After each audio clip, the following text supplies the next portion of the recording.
And welcome to another episode of Sharing with Shellshock. I am your host, ShellshockPrime, and we are here for yet another episode of the show. And this is not just any episode. No. This is the season finale of Sharing with Shellshock. The season 3 finale. We are 58 episodes in. As you can see, I am right here, and we are going to get in on this whole celebration of games. We should have figured out some kind of coordinated group thing to do on camera with our hands. Yeah, we really should have. Like a big ship or something. Like, here we go. And then...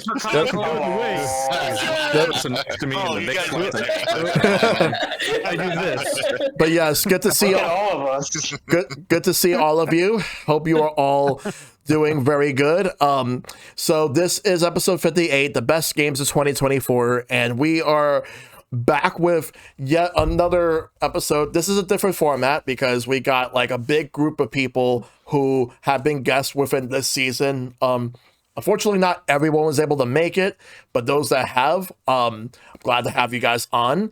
And I know that there's going to be like a few more that will be running late, but everybody will have their time to talk about their favorite games of 2024. We have a lot to talk about tonight, and this is going to be one hell of a show. I cannot wait.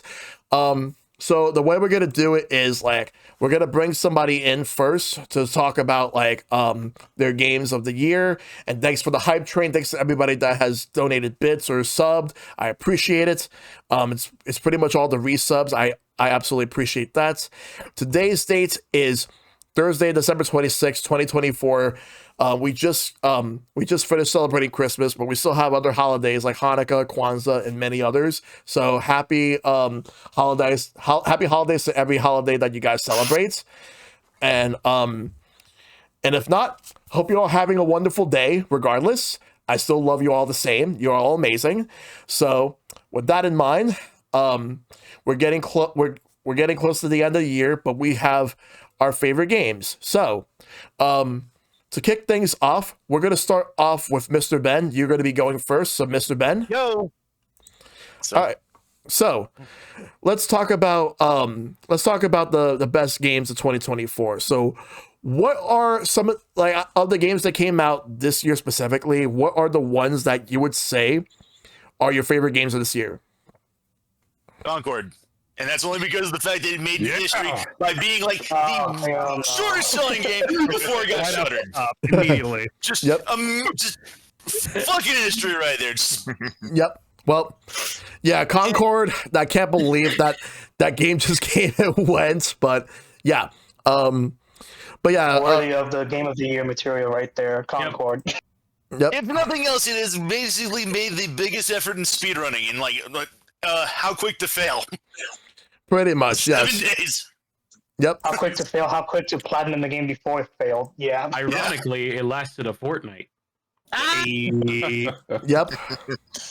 Funny. But yeah, but in any case, what are like your overall like games of the year?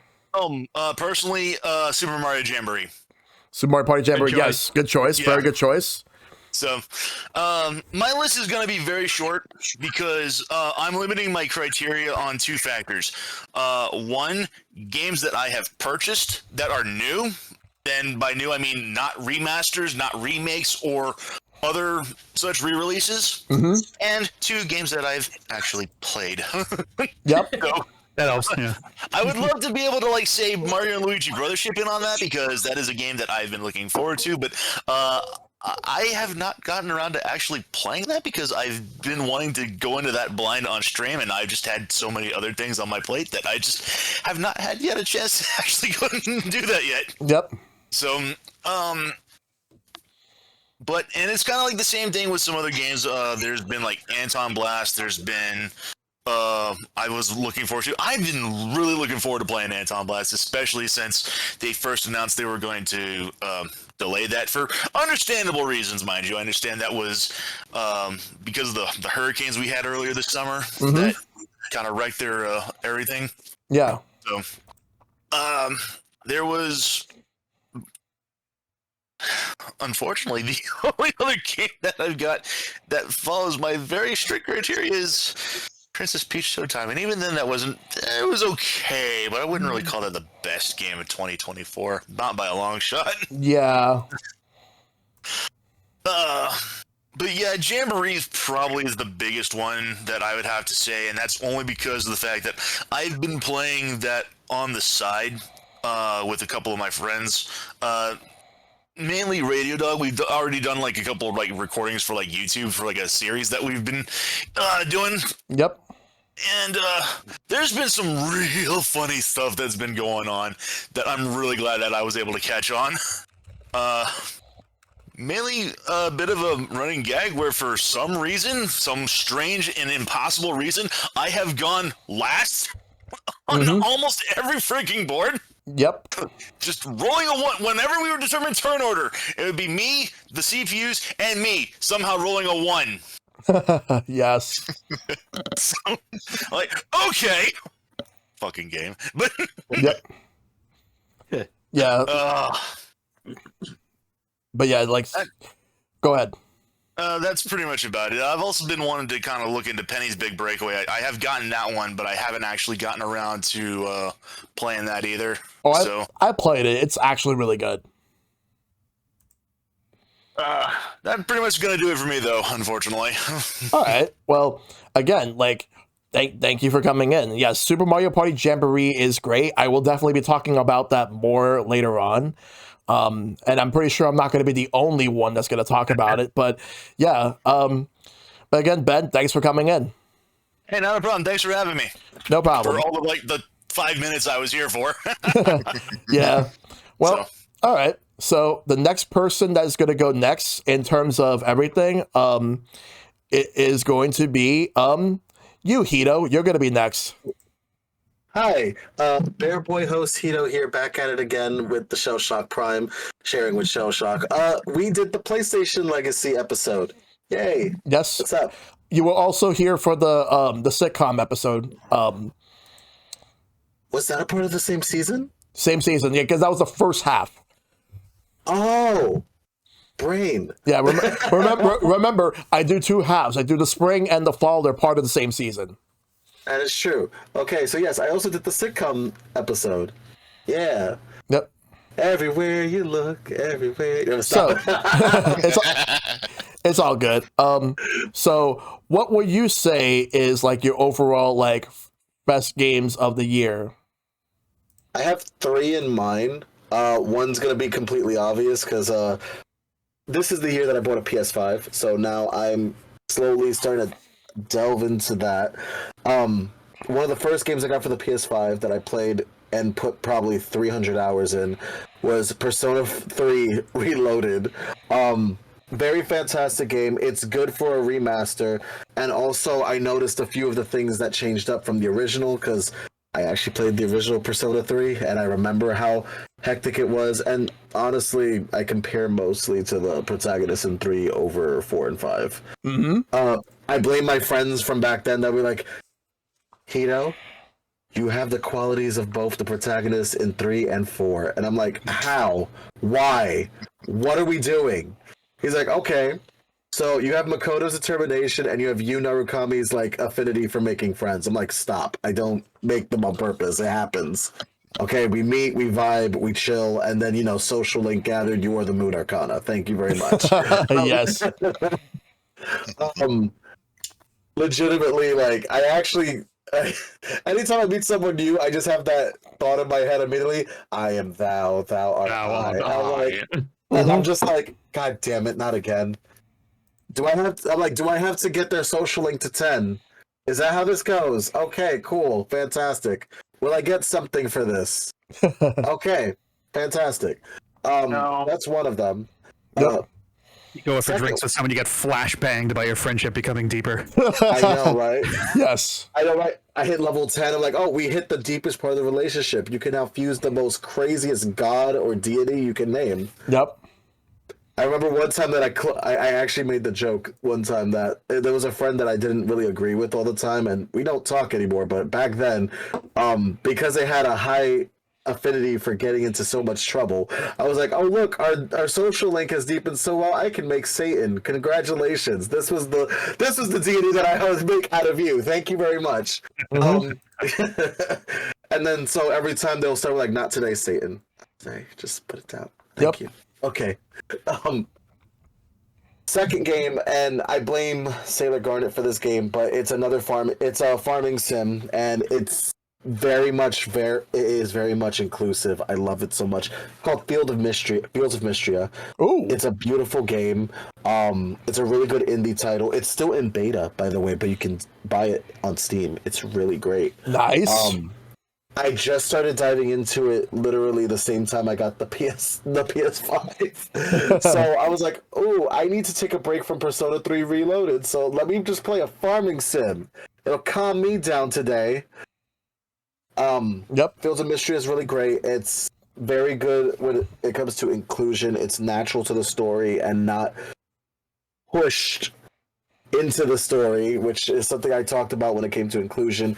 I like when the inclusion's natural and not pushed into the story, like forced in, like a puzzle piece that does not fit into the puzzle.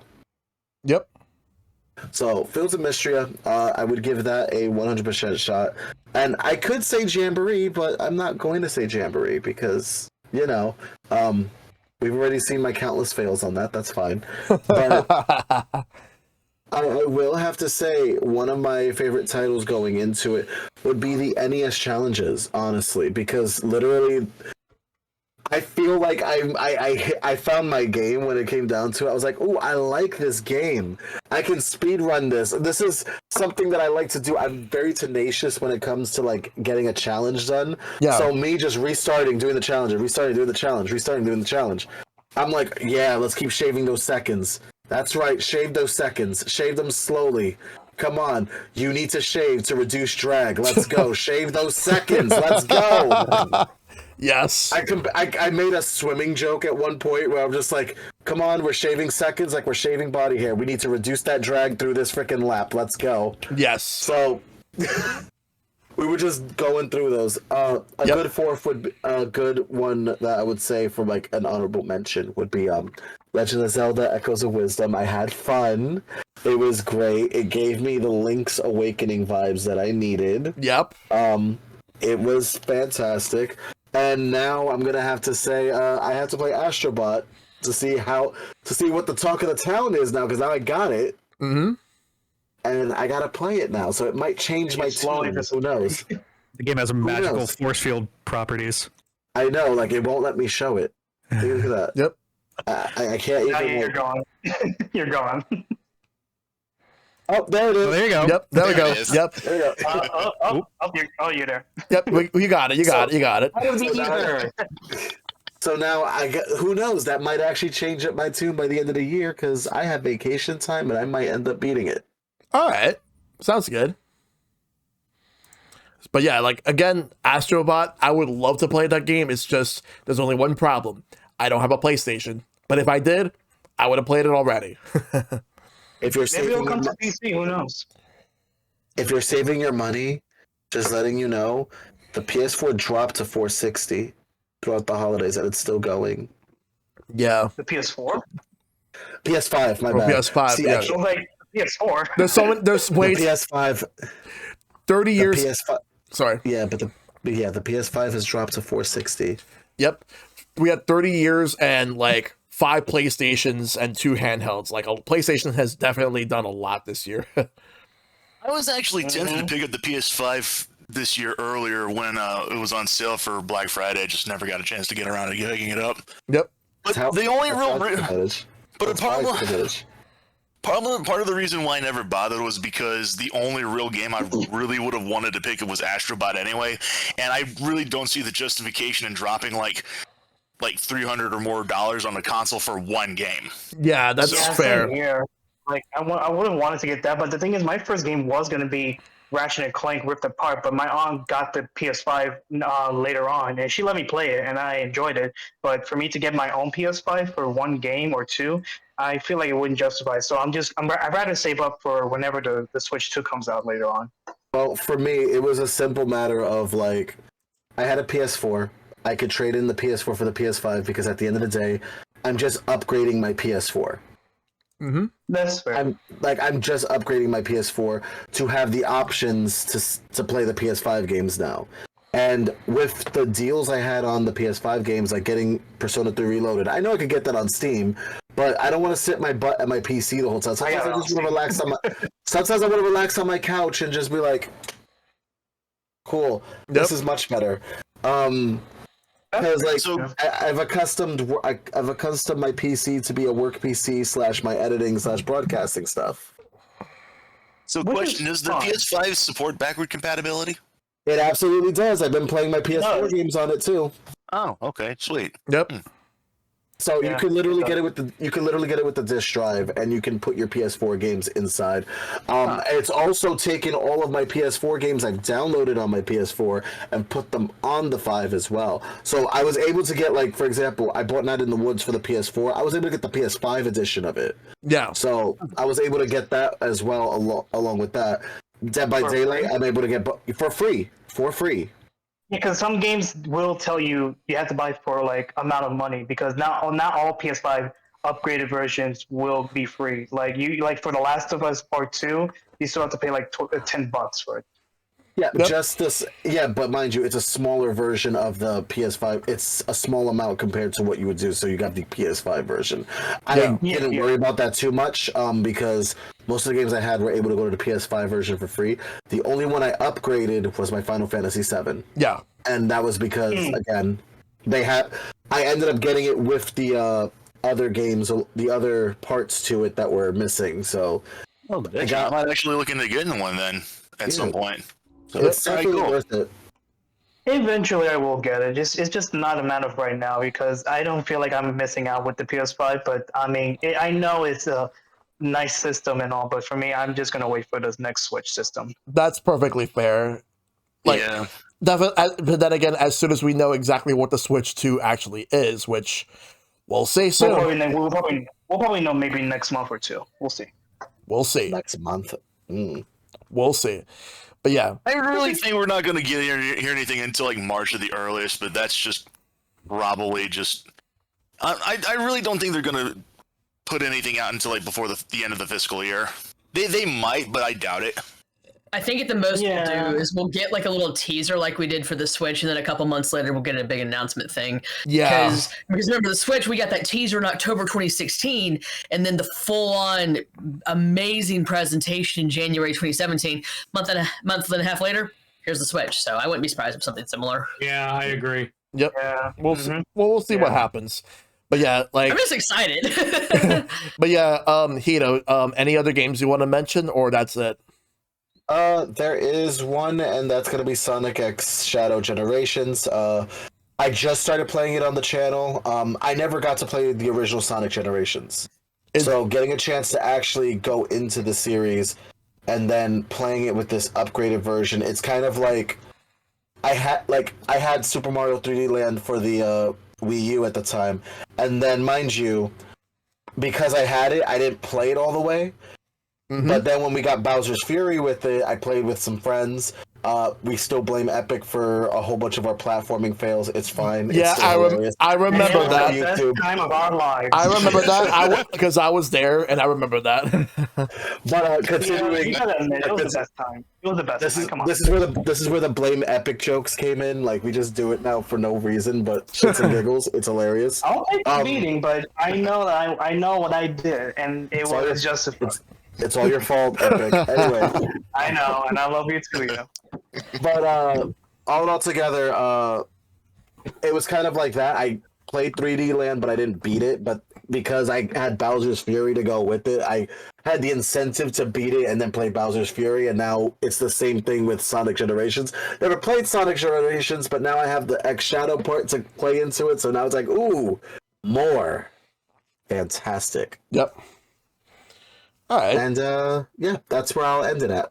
All right. Well, Hito, thank you so much. Because, like, again, I would love to play Astrobot, and I also need to play the other Persona games in the future. A Persona game, but I'll fix that in the future. Speaking of You which, definitely will. speaking of which, I might be playing Persona 1 and 2 on the channel this year. Yes. Because now I have to flex my Persona skills The again. original or the older one. remake? I have the originals on the classic. Nice. Oh, okay. How okay. personable of you. Yep. It's all about that Persona life. Yep. Anyway, 8-bit love to all of you. I do have to head out, but thank y'all. I'll be lurking. All right. Thank you for coming, Hito. Yep. Love you. Love you. Love you. Yep. I'll be watching you. Yep. Always watch you watching. back. Yep. Always watching. Later. Nope. All right, so the next person that's going to be coming up, because I know that you have to leave around like a certain time, Kyle. You're going to be next. All right. So hey you're next. everyone, Kyle Gamer here. I was on the episode of Cartoon Network. We actually had two parts. Like we had part 1 and part 2. Yes. Being all nostalgic about those memories. Yeah, the reason why that we had 2 parts is because I actually had like an emergency that I had to take care of during the first one, so that's why we had to end it early, and then that's why we had to make a second part, because it was only meant to be just the 1 episode, but because of the circumstances we had to split it. So but I'm glad that we got to do those 2 parts. I'm glad to have you on for both of them. So now what are your favorite games for the year? Oh yeah, so I just got this yesterday for Christmas, but yeah, Sonic X Shadow Generations. Nice. It's like, yeah, like I played like the original Sonic Generations on the 360. I also even played like the original like on the 3DS. Like, and boy, like those versions are really different. Yeah, I just wish like the 3DS version like had more representation of the handheld games, because it only represented like Rush as well as like Colors on 3DS. Like, could have been an opportunity like to represent like the Game Gear titles as well as like the advanced titles. Yep. Hell, even Riders could have been. I mean, Rivals could have been like represented on there. Oh yeah, totally. Yeah, but yeah, like I just started playing this, and man, like it's like really good. Like I'm right now like exploring like half of Shadow's portion, half of Sonic's portion. It's like really interesting to see like how they mix in a Shadow story, where it's like it takes place like at the same time as the main story of Generations. Mm-hmm. And like exploring the hub world with Shadow, like I feel like this is like what Frontier should have been, like getting to like actually like go to like the stages a lot more easily, like accessing everything, because like Frontiers is like I keep getting lost in that game, and I don't even know like how to get to like point A to point B. Yeah, I know people like Frontiers, but it's like I cannot get around it. Right. Yeah, but it's cool. I see like the differences that the changes that they added to Generations. Like I noticed there's like looking for a child in the stages. I also like how they updated like the red ring system, where when you get a red ring, like it actually shows like on the screen like which one that you collected. Because like in the original, like if you collected it, it's like you just collected it. Like it doesn't like point out like which one that you collected. Like how am I supposed to know like which one it was? Right. Yeah, that system really messed me up. So yeah, but it's cool like getting back into the game, just getting the nostalgia of like visiting these past stages. yeah, because you have like different stages from like in the case of Sonic, you have like so many different like levels from each generation, which it stops at Colors, because when the original game came out, like the last game was Colors before Generations release. So, and then when you got the Shadow stuff, the thing is that they have stuff from games that he wasn't even playable in. Like in Frontiers, he wasn't even in the game at all. But yeah, it's like the fact that we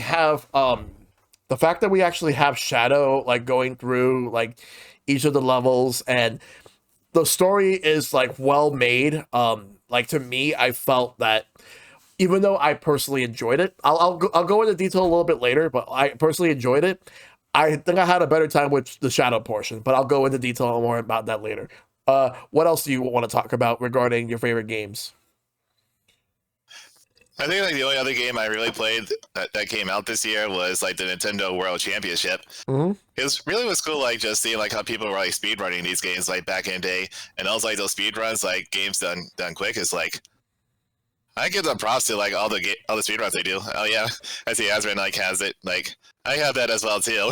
Yep. Yeah, it's like trying to speedrun those games. It's like I don't know how people do it. Like, I mean, I guess I kind of speedrun some games, but like I don't go out of my way to break the games to like get the fastest time.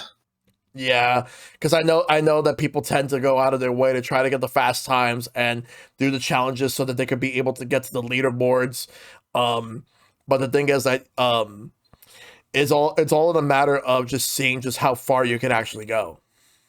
Yeah, and as much fun as it was, like I kind of prefer like the NES remix games because they actually like provided like lots of challenges, as well as like especially like the remix ones like the 3 Marios and like saving Peach as Peach. Mm-hmm. Because like I feel like they're go ahead. Yeah, because like this game is like pretty much like all just like about speedrunning and that's it. Because like nothing more to offer. Because that's what they were going for. Like because this one was more like a speed running type of game. But that's what they wanted to do. So yeah. Yeah. But yeah, like Sonic Generations, like I really can't wait to like to go back and like relive like those memories. I'm also glad they included like the casino, like the pinball machine, because I know like before like that was usually just like a pre-order only exclusive, but then like I guess like on the Xbox 360 like they actually like brought it back. Yeah, and that's like a cool surprise, like just getting to play those pinball again. Mm-hmm. Yeah, it's definitely a lot better than Spinball or even Pinball Party.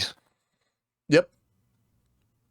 Like I haven't played that much of Pinball Party, but what I did play, I thought was pretty good.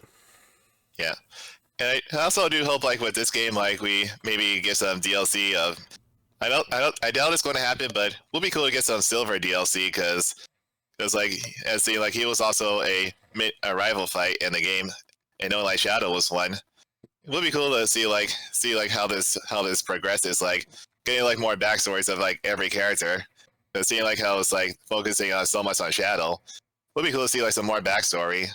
Yep. All right. Sounds good. Do you have anything else you want to talk about? Or all the other games I played have been constantly replaying from previous years, so I got nothing else. All right then, no problem. Well, Kyle, thank you, thank you for being a part of the show, and I'm happy to have you on. If there's a topic in the future that I would like to have you on for, I'll let you know. But until then, thanks, Kyle, for coming in. Yeah, thanks for having me. I would stay longer, but since I started a new job, I gotta be a responsible adult. That's no problem whatsoever. You take care. Yeah. Take care, everyone. We understand. Yeah. Bye. See you on the next one. Yep. All right. So up next. Yeah, bye. Yep. Up next is going to be you. I'm going to go with Michael McCaw. Michael, you're next. Thanks, Shellshock. Great to be back on the show too. Thank you. Great to have you back on. So the only episode that I had you on for this season was a Kirby episode for this season. Yes, I believe I'm a very big fan of Kirby, which is unfortunate because there's no new Kirby game this year to really talk about. Yeah.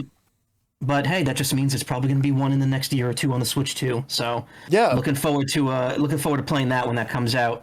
Absolutely, yes. I can tell you what there were a lot of this year though, and that was remakes and remasters. And a lot of the games I played this year actually ended up just being older games that have been remade or remastered, mainly on Switch, but also a couple PC games as well. Yep. The first game I would like to throw a huge recommendation for, and I don't know if I would necessarily say this is my game of the year. A remake collection came out back in January on the Switch for a series called Another Code, Another Code Recollection, or as it's called in America, Trace Memory, the first game. It's a very fun narrative, kind of like Myst-esque puzzle game, where you go around, you solve puzzles, and you progress the narrative forward a little bit each time. There's a nice overarching story to it. Previously, only the first game in that collection had come out in America, and the story was, well, it's short, it's very engaging and very interesting. And this was a great chance for Americans and other people in countries other than Japan and Europe to experience the second game. And I was honestly blown away by how good the second half, the second game was in this collection. Yep. It really felt like a piece of the story that should have been experienced back when it first came out. And I'll say that I was practically in tears by the end of it. It was such a lovely, I would say almost important story to experience. There's an interesting kind of lesson about grief and other stuff that goes on towards the end of it, and it's just an amazing experience. I would say if you could find it and you could pick it up, I would definitely recommend it. And that's I would absolutely recommend picking up Another Code Recollection if you could find it. I don't want to say anything more because it would spoil the story, but it is an absolute great game. Yep. The next game I want to give a shout out to, and it's one that we've already brought up, is Persona 3 Reload, because I am very much a vet of the newer Persona games. I've enjoyed the original version of 3, 4, and 5, but Reload, I gotta say, it takes things to the next level. It really does feel like this is kind of the definitive Persona game at this point. I would say this is probably just personal bias, but it is probably one of the best stories of the newer games, and just all the improvements from 4 and 5 that's been added, as well as new improvements exclusive to Reload, just make the game super accessible. And if you are someone who's just looking to try a Persona game for the first time, you can't go wrong with this one. I'd say you get the best of like every game with this particular one. Maybe not so much with the DLC. I haven't touched it yet, and from what I've heard, it's not too much different from how the part of the story, but the base game is excellent. It goes on sale often. Highly recommend picking it up if you could find it on sale, especially on Steam. Yep. Agreed. Yeah, like eventually I would like to actually play more of the play the Persona games in general. So it's something on my radar. You can't go wrong with 3 Reload. 3 Reload is a perfect entry point. You don't need to know anything else. Yeah. No, nothing. Golden, any of those are good. Yeah, Golden and Persona 5 Royal are also really good. I would say 5 Royal and 3 Reload are like the best entry points for the series. You can't go wrong with either of those. You don't need to know anything else about any of the other games or anything. They're just fun, accessible, and really get you into the groove of the series. Yep. Yeah, they're all like, they're all different stories. Yeah. Yep. So going along, we also have Paper Mario: The Thousand-Year Door, which came out at the end of May. I don't. Again, it's really hard to say like this is the game of the year, since a lot of these games came out years ago and are just getting remade or ported. But Thousand-Year Door is an excellent game, and I'm sure a lot of people here agree that it is absolutely worth your time. Yes. The remake is beautiful. If it is a remake, I don't know. It's kind of blurs the line of remaster and remake. I'd say it's a remake just because of how much the graphics are overhauled in it. It is a wonderful game, an excellent experience for anyone who's just a fan of Mario, a fan of RPGs in general. It's great. The new content is there's not a lot of it, but what's there is there for the diehard fans. So if you're jumping back into the game, you're gonna enjoy it. All right. Yeah. And I also want to give, let's see, so this is still all like the first half of the year. Also want to give a shout out to a game that's been out for a few years, and normally I wouldn't go back and touch on that as like a game of the year, but Splatoon 3 released Side Order this year. Yep. And in addition to that, we also had the whole Final Fest back in September, which I would argue is probably one of the best events Nintendo has ever held in any of their games. I regard it as like I regard it as much of an add-on to Splatoon 3 as Side Order was. and it was just an amazing time to get back into Splatoon, enjoy the hype with everyone. And that Splatfest was just the lead up to it, the big run and everything. It was just incredible, and that, alongside the amount of effort that Nintendo put in the side order, it really just made Splatoon. It really revitalized Splatoon 3 for me. The Splatoon 3 I already felt was the better of the two that I had played, because I didn't play 1. I've only played 2 and 3. I definitely enjoyed 3 a ton when it first came out, but side order was just such a great integration of that roguelike gameplay into Splatoon, and it kept me occupied for hours and hours. And then just capping everything off this year with that Final Fest, it really felt like a celebration of everything Splatoon in general, and it just felt like a great send off for Splatoon 3 as a whole. It really made the game feel complete, like it had an ending to it. Yep. I completely forgot Side Order was this year. For some reason, I thought it was last year. I don't know why. Yeah, it was early. I had that feeling too. I forgot it was this year. Seeing y'all's shock here just has me just reliving it, wanting to go play it as soon as we're done with the podcast. But I fully agree on Side Order, because I spent hours just even off stream just going through that and just attacking it again and again with various weapons. I freaking loved going in with the Splatling and but then again, I'm a Splatling man, so everything then. The game does such a good job of letting you curve that difficulty by unlocking stuff, and I will say it's a little overly reliant on on trying to get a color chain to get points. But so it kind of limits your what the ideal customization is, but it still just does such a great job of easing any level of player into it. Once I beat that first run, blasting through with the other weapons didn't feel effortless, but it felt just as fun, while also resulting in a lot less failures in my end.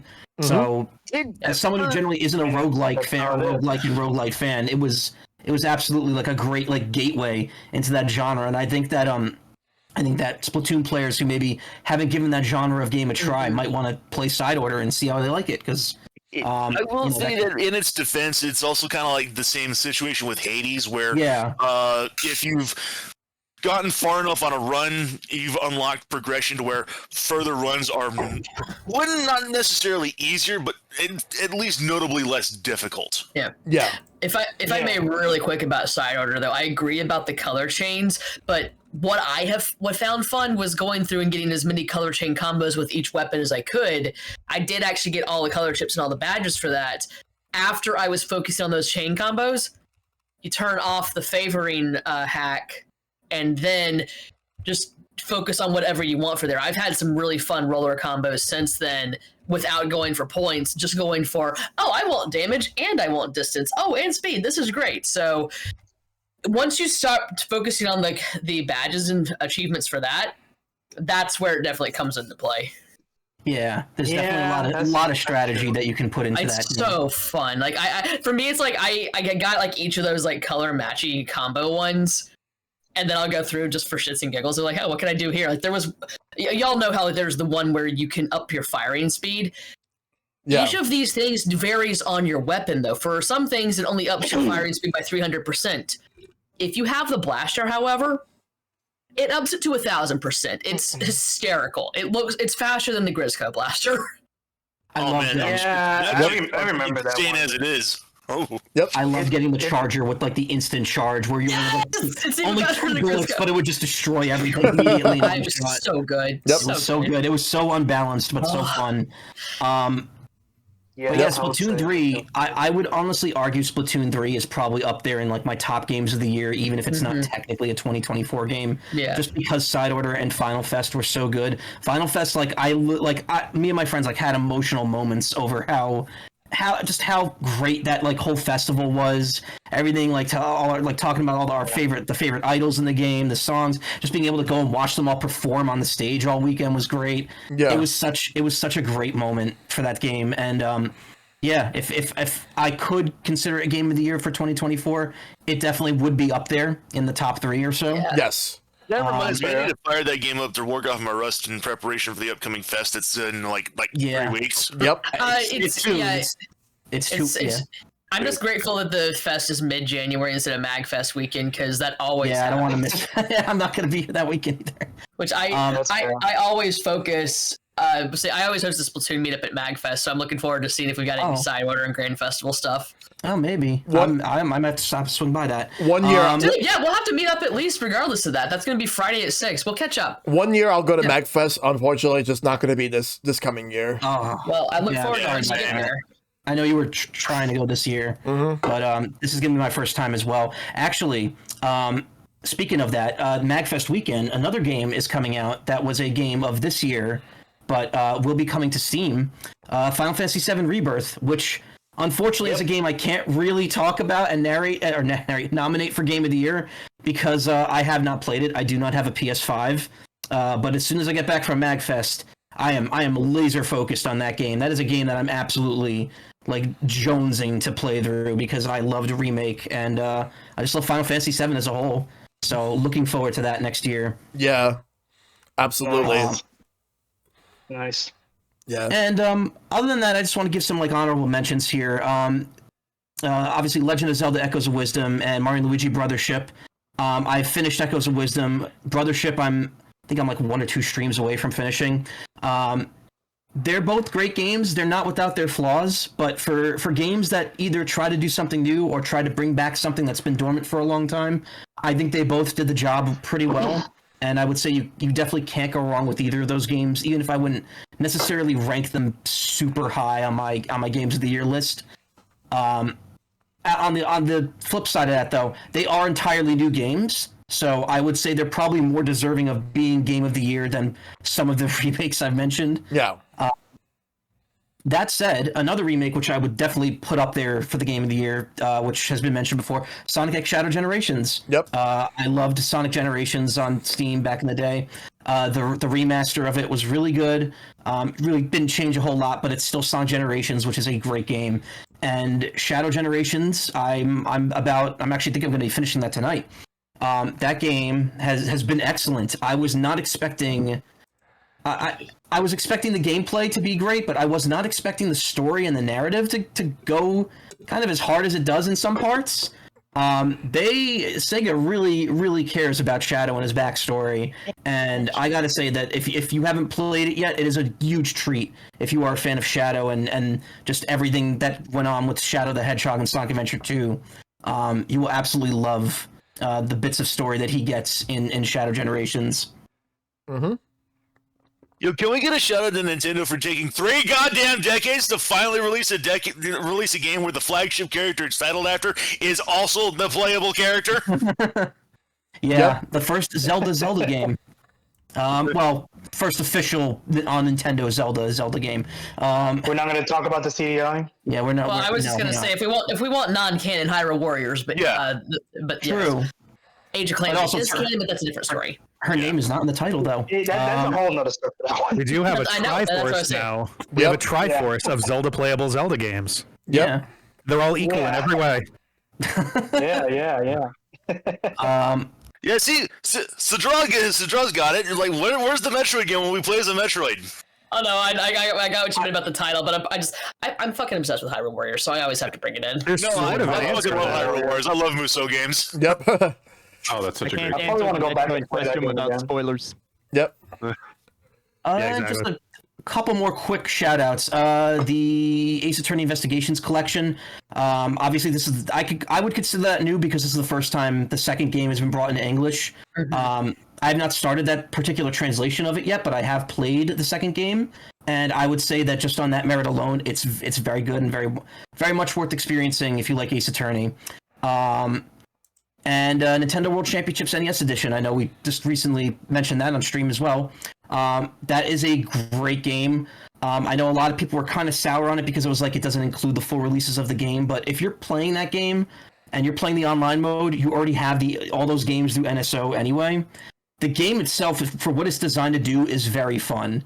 But just speed running through all those quick challenges is it's so addictive, and it's so it just has that one more try quality to it. And I'll say I put a lot of time into that game. I was playing the championships every week until I unlocked every icon and every badge in it or pin. So I definitely put in the time to finish that one. It was really fun for what it was. All right. And one last shout out, I think, here among the games I have played. No, not that one. I was gonna say Visions of Mana, but it's the game that kind of falls into that same territory as Echoes of Wisdom and Brothership. Mm-hmm. I'm glad that Square Enix brought the Mana series back, but it's a little flawed. I will say it is a fun game, and I'm looking forward to hopefully going back and finishing it. But it's not. I wouldn't put that as like a game of the year. It is fun though. It is a beautiful looking game. But I also really quickly want to give a shout out to Pokemon TCG Pocket, which came out the other month.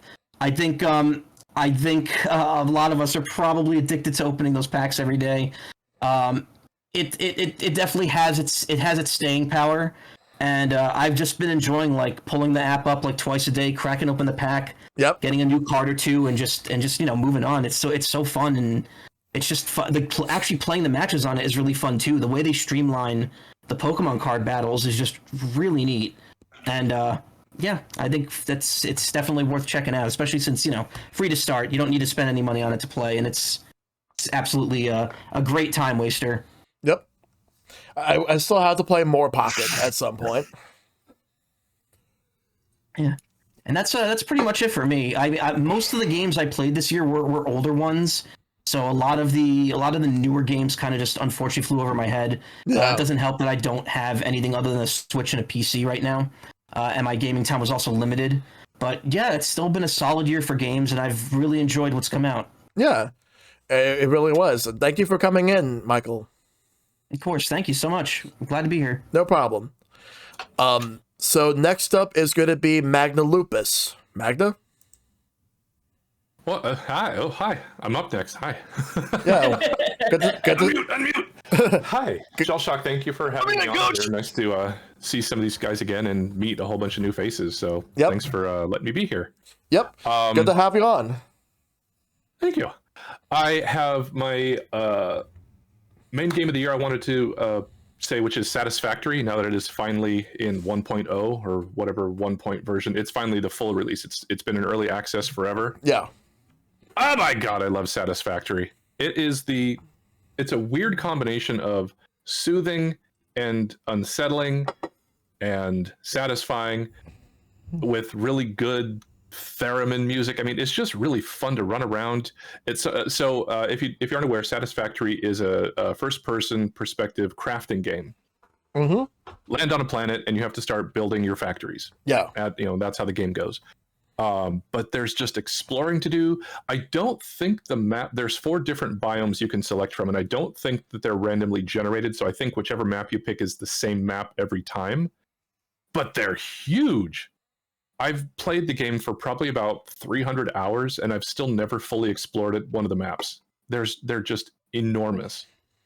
It's just really satisfying to play. Mm-hmm. And now that it's finally gone into official release, that's my pick for the year. All right. Second game I wanted to pick for is Once Human. It is a weird ass game. And it pisses me off, but it is so satisfying to play.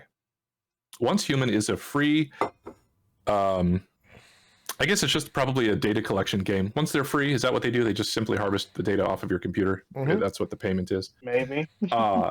Third-person perspective survival horror game, but instead of it being zombies, monsters, that sort of thing, it's cosmic horror. Right. And fighting these weird amalgamations of they used to be people, but now they've got bizarre appliances bonded with their bodies, running around in these beautiful white picket neighborhoods in like the sun and everything. It's just weird, and it's really satisfying to play. And the only thing about the game that I don't like is 2 things: way too many menus, and it does a seasonal reset every 6 weeks. Yeah, but it's still really fun to play. Like, Once Human looks cool, you have to check it out. Yeah, it's fun to play. I wouldn't get super hooked on it if you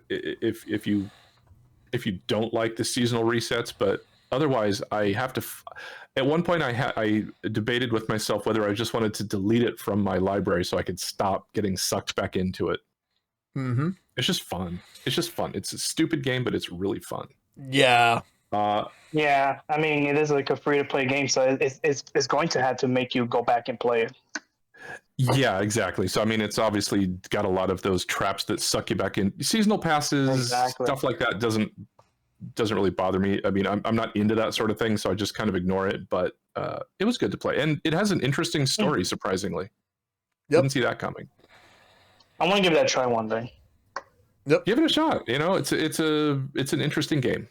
It's worth at least saying, "Oh, I played it. Okay, I'm not going to play it anymore." Yeah. Maybe that'll be me, but hey, who knows? Maybe it will actually drag me along. Yep. Maybe. Hopefully. Home Safety Hotline. Oh my god, I heard about this one. Well, I don't know much about that one. How is that game like? So it's got several levels to it that why it's so appealing. For me, it looks like an old 1995 computer game that I would have played on a Packard Bell back in the olden days. The graphics are very minimal. It's very pixel art style. And I don't want to spoil anything because the game itself is the story. But essentially, you're given a list of I guess like infestations. Requests. Yeah, so you have to through your deductive powers figure out what these people are calling you. But you work for the Home Safety Hotline. People call in, and then you have to figure out what their problem is, and you have to give them the right answer, or you get a call from your supervisor, which gets increasingly creepy. Really fun game. The only complaint I have about that one is I don't think there's a lot of replayability. I think once you've played through it, that's it. I don't think they offer more varied clues. But it's a cheap game. It's a small game. It's awesome to spend an evening playing. It's unsettling. Keep the lights off is good. I liked it. Yeah, I've seen I'll have to check it out. YouTubers and for that. I've seen the reactions. They're very fun to see for that. Yeah, and I finally was able to play through it. I was finally paying enough attention to the clues they give me, and I got through to the end, and it was just like, oh, that was weird. So big recommend on that one. It's a lot of fun. Yep. The two honorable mentions I had for the year, like other people mentioned, Nest Challenge. For me, I thought that was a really cool game because I'm not big into speed running, but I thought it was a really great way to show people, show gamers, a lot of these old games that they may never even heard of, or some of these games that were the origins of later games. Like there's the original Metroid. Yeah, a lot of people might not have played it, but they've played, Prime, they've played Dread, they've played all the newer ones. This is the first game. You get a little taste of what it's like, and I thought that was kind of cool. Oh yeah, exactly. Paper Mario remake, Thousand Year Door. Yes. Oh my god. It was such a great game. I'm impressed that they could make it even a little bit better, the humor in that game, the writing. I still think about some of the little asides that the NPCs were saying to this day, like some of the little jokes they made. There was one thing, I think it was at I think in the game there's a wrestling ring, and Mario goes, hopping by, and one of the little characters goes, "So burly," and I'm just like, okay, that's in my head forever now. I love that. Yeah, the hawk. Because they're all looking at his mustache like, ooh. It was so goddamn funny. That was, yes. These little background characters getting all hot and bothered, having to sit on some ice cube when Mario goes strutting by in his coveralls. Yep. And the last one I wanted to mention, I haven't played this yet, but it's the one I'm most interested in playing upcoming, is Space Marines 2. Oh, yeah. I've heard great things about it. I've been really kind of getting interested in Warhammer lore lately. I've been watching a lot of videos on YouTube, and it sounds like it's a lot of fun, and I've been hearing great things about that game, so I'm looking forward to giving that one a shot. Oh, yeah. Absolutely. That's a game that I would absolutely like to check out, but there's so many games to check out that the problem is there's just not that much time. Seriously, like when we all got our Steam end of year wrap ups, and it said, Megalupus, you've played, and I think it was like 64 games. And I was like, I did? How the hell did I find time for that? Yeah, I don't remember that many games. Like, like I checked mine. I actually played like less than 20, but I played more this year than last year. Although I checked my Switch stuff and I have played more on that one. But it's funny how like I've spent so much time playing a lot more games this year, but I personally spent less hours. I'll get into my stuff later on, but I will say though that it's just funny how that works. Yeah. Like I'll bounce back and forth between Steam hardcore for like 4 months, and all of a sudden it's just I need to play a Switch game. Yeah. And then it goes back and forth. So I don't know how the hell I had time to play 64 Steam games plus Switch games. Yeah. I really wanted to mention Mario Wonder, but I didn't realize that came out a year ago. Yeah, that game. That game is still pretty damn good though. It's great. It was. I know it's last year, but it was just a really good Mario game. It was a solid game. It was just fun. Feel good game. Absolutely. Yep. That's all I got. All right. Well, Magna, thank you for coming in, and I would love to have you on again in the future. Thank you. Yep. Because we do have a lot more to talk about when it comes to games of the year, but I will say though that Retro Gaming Backlog will come back real soon. Once they come back, they will be going next. But until then, the next person that's going to be going up right now is going to be Homecoming. Homecoming, welcome back. Whoa. I didn't see you there. I'm just... Good to see you, Homecoming. Good to see you. This was a very, very good year for games. I wanted to get a couple honorable mentions out before I give my top 3, which is the Miles Edgeworth Investigations Collection, which was mentioned, which absolutely incredible. I will never forget when they got revealed at the Direct, especially because Apollo Justice had also come out this year, so I was not expecting that. That made me so happy. The Marvel Collection. Yep. This was a big year for me to get into fighting games. Tekken 8 was one of them. I played a lot of the Fatal Fury series, a lot of SNK games, and I hope everybody is ready for the Capcom Fighting Collection next year. Yes. So that everybody who's like, oh man, listen, I know Onslaught and Apocalypse are hard, but they are like drops in a bucket of water compared to the SNK bosses. Get ready for Rugal and Geese oh man, but Howard. Yep. Yeah, go Geese Howard. Penny's Big Breakaway is great. Anybody who loves Donkey Kong Country, get Nico de Rico in the Magical World. It is very much the sequel to Tropical Freeze we never got. And the fun thing about the easy mode in that game is that instead of making the game easier, it just allows you to summon an animal buddy at will whenever. And I think that's the funniest, like, cool feature. Yep. Nico de Rico is super great. That was like Tactics, Penny's Big Breakaway. There were so many good games this year, but Paper Mario, Mario Party Jamboree.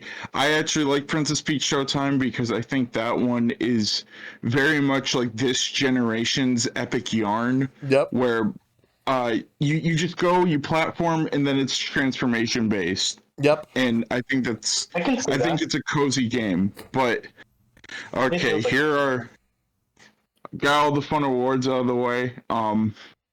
My top 3. Number 3 is Echoes of Wisdom. Echoes of Wisdom came out at the perfect time. I really want to replay this one because I feel like this one is going to be like, oh, how can I try to solve the puzzles with different echoes?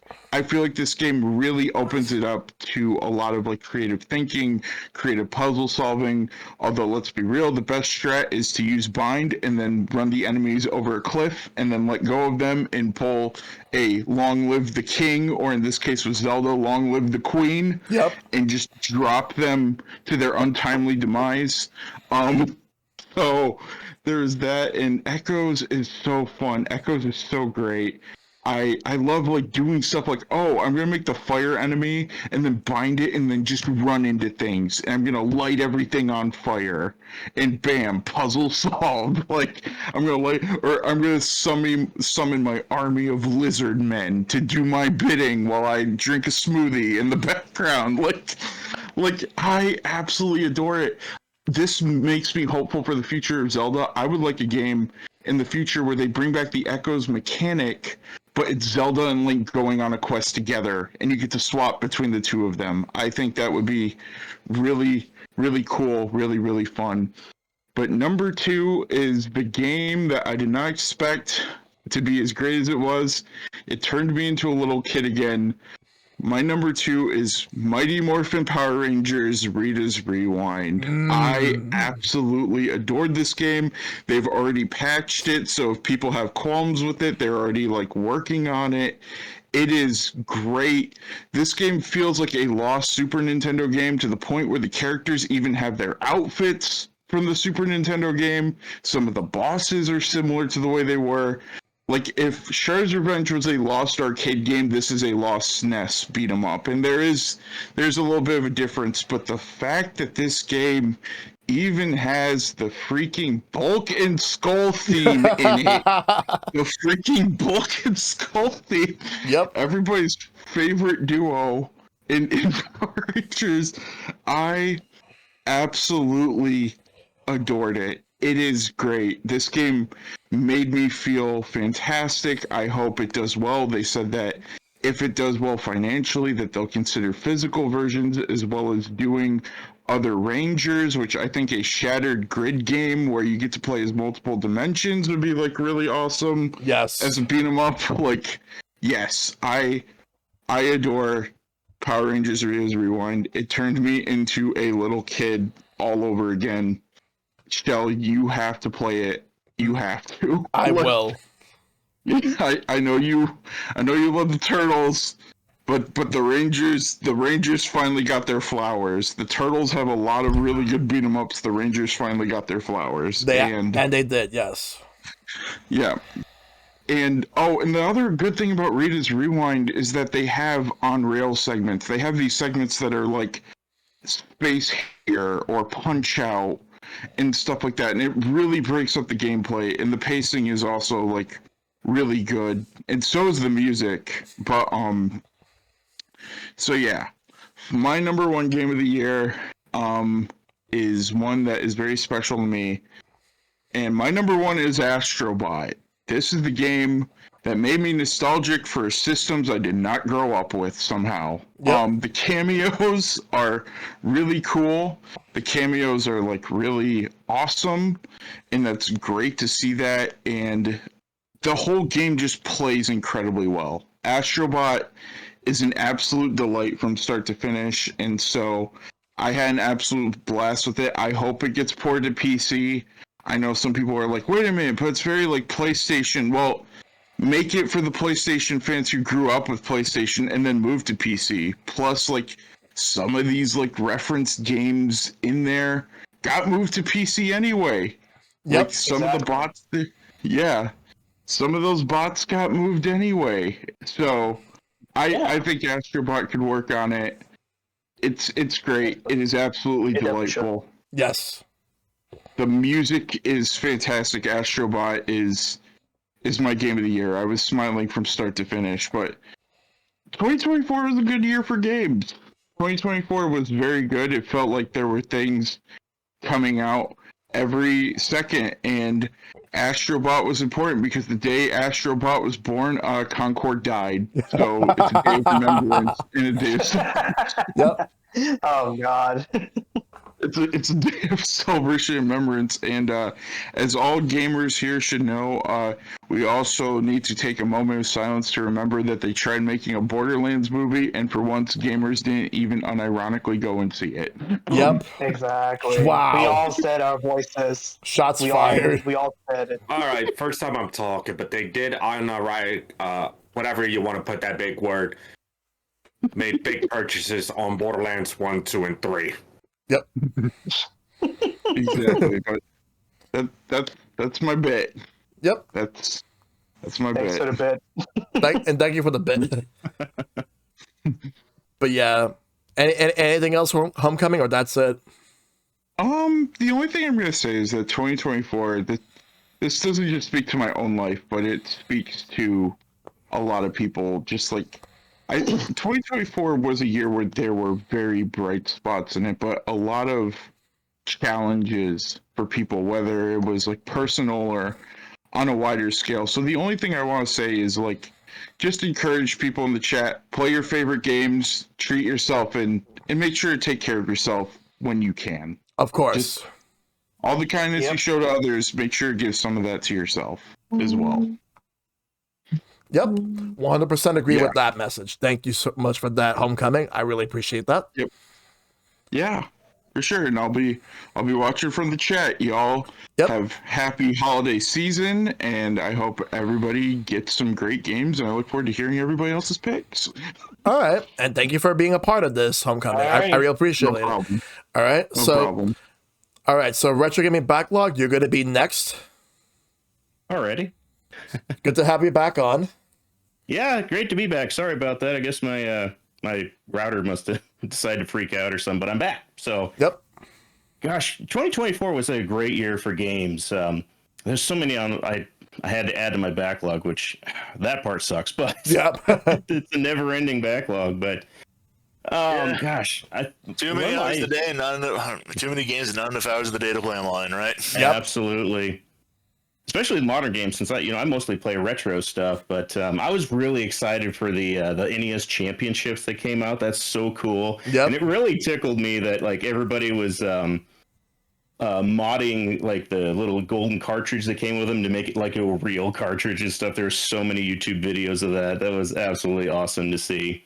I have not played that one yet, so sadly, but it looks like it's fairly close to like NES Remix kind of, but that one was pretty fun, I think. The next one on my list was Princess Peach Showtime, and I was actually a big fan of Super Princess Peach when it came out on the DS. Like that was kind of like a shocking thing. I was like, wait, we get to play as the princess? Okay, this might be cool. It might be lame, but it actually was cool. Yeah, and that's such a big game. But I've only played the demo of Super Princess or Princess Peach Showtime. But it's so good. I'm excited to get like the real game here. And I have a 3-year-old daughter. She's always like super excited. Like, oh, the Peach, and I give her the controller and and she kind of tries to dabble at it and stuff. But gosh, it's just really cool to see another Princess Peach game come out. And I'm excited the way they implemented a lot of the stuff there. The different outfits and as power up type of things. That's always really cool to see. But the other one was the brand new Zelda game, Echoes of Wisdom. Yep.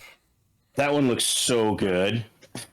It's another one I have yet to play, but I've been watching a lot of other streamers play it, and it just looks so good. I've been trying not to get the spoilers, but yeah, it's definitely going to be a really good game. It really is good. All I'm going to say is that it's pretty much about what I really wanted out of a 2D Zelda game, and I really hope that we get more of these types of games in the future.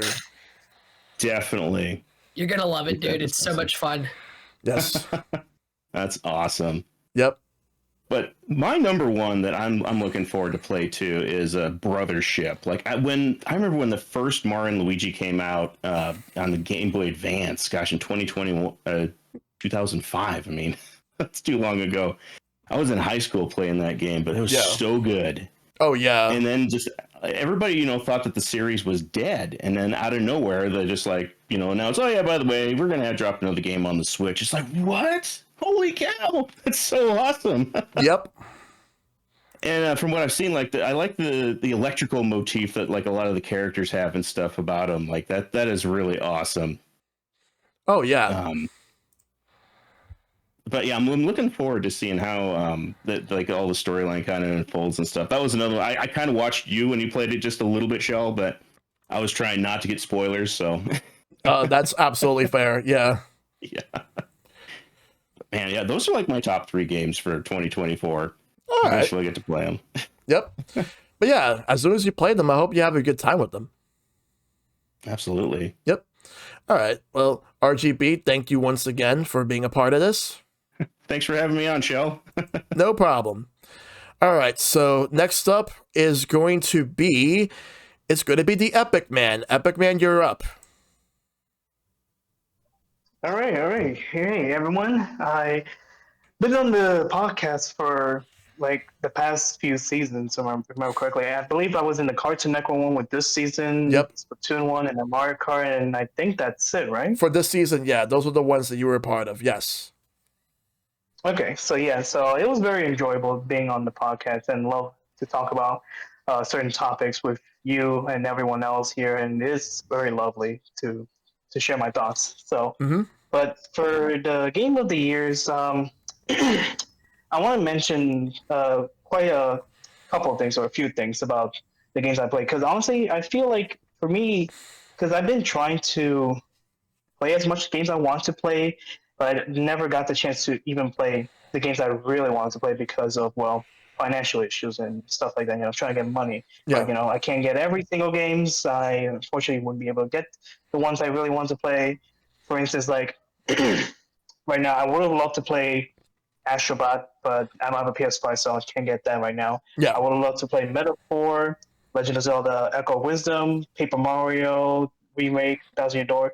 Balatro, I'm gonna think about getting Balatro myself in the future because might as well, why not? Yes. Even the Marvel's Donkey Kong remake that came out, which I forgot that came out this year as well. It did come out this year, but even for Nintendo standards, it kind of went under the radar.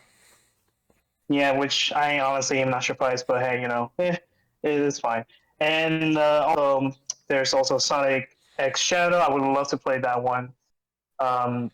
And then also Anton Blast. I mean, I haven't gotten a chance to get it right away, but I want to get it on PC when I get the chance to play it when I get back home. Because right now I'm in Dominican Republic at the moment. So yeah, the games I have played are wonderful, and it has been making me think a lot for what I really think is the best one so far.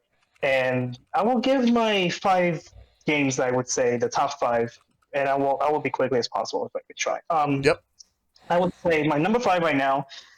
It's a mobile game, and it's the one I've been very, and I would say I did not expect to be getting sucked into, and that is Zenless Zone Zero. Yes. The game that is on the mobile is also on PC and PlayStation 5. So, but it's essentially a free-to-play game where you play as a proxy who are the brothers and sisters are just using their hacking skills to help out these agents or these people who are going inside the hollow where it's a void full of monsters, and they have to help them to lead the people out of there. So it is a very awesome and really cool looking. It really has a retro vibe style of setting where everything feels so retro because you are a video store owner. The siblings are, and they just pretty much love to talk about movies and just get into them, and it's really nice to see. So it's really cool, and it is a gacha game too because you want to get the really awesome characters, and they're all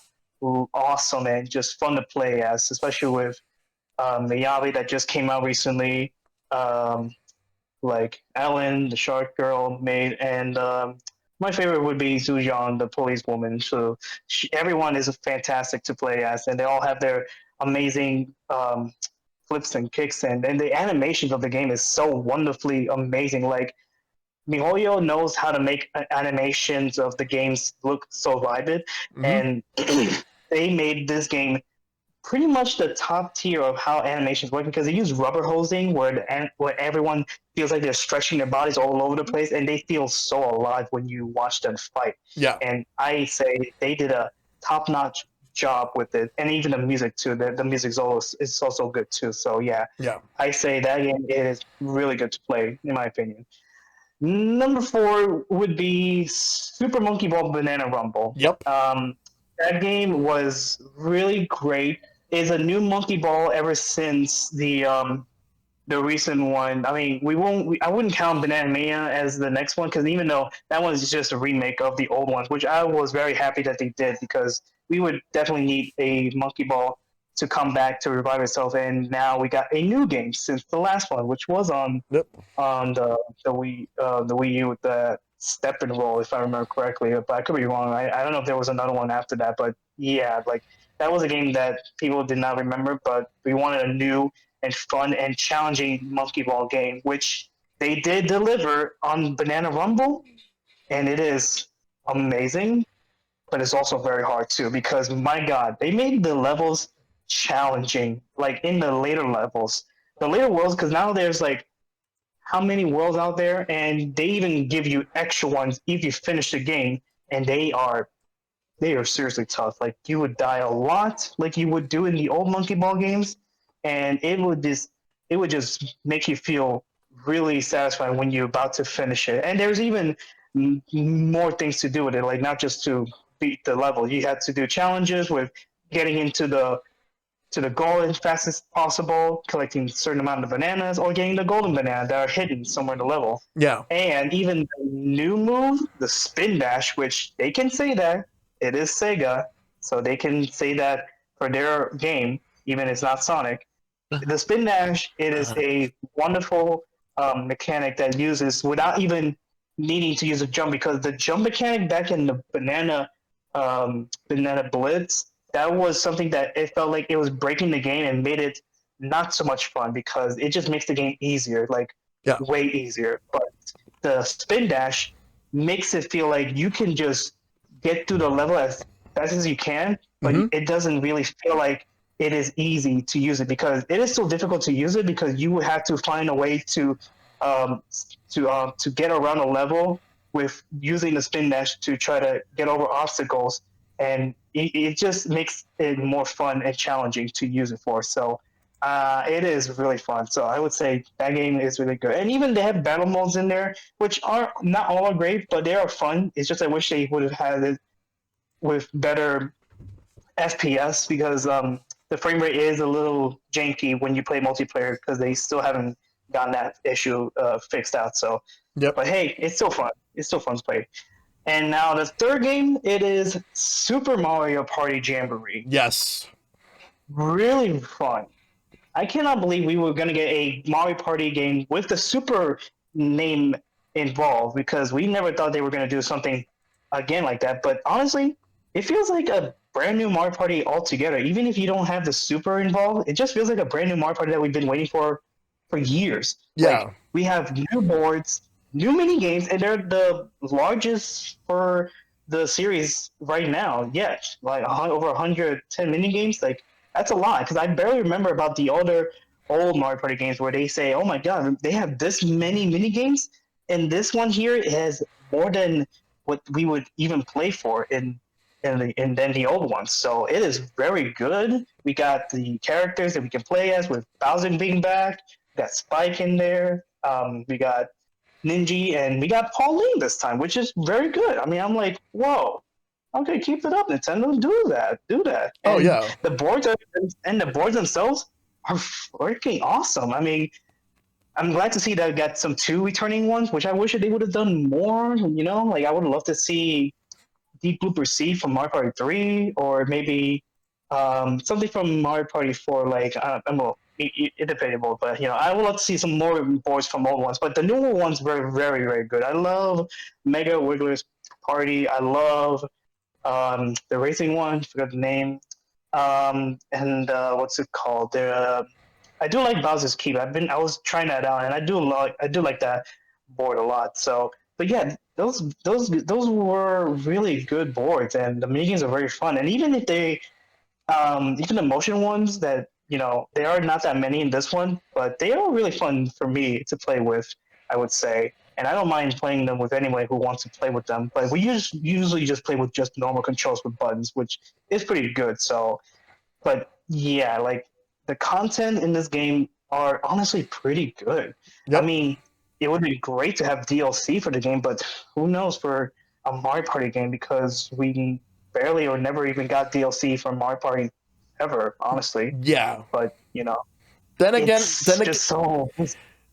they did put online on Super Mario Party 3 years after the fact. Yeah, but even then, like, I feel like that's a great thing in addition. But even though that was too late, because that was like before when they announced Superstars. So you know. Yeah.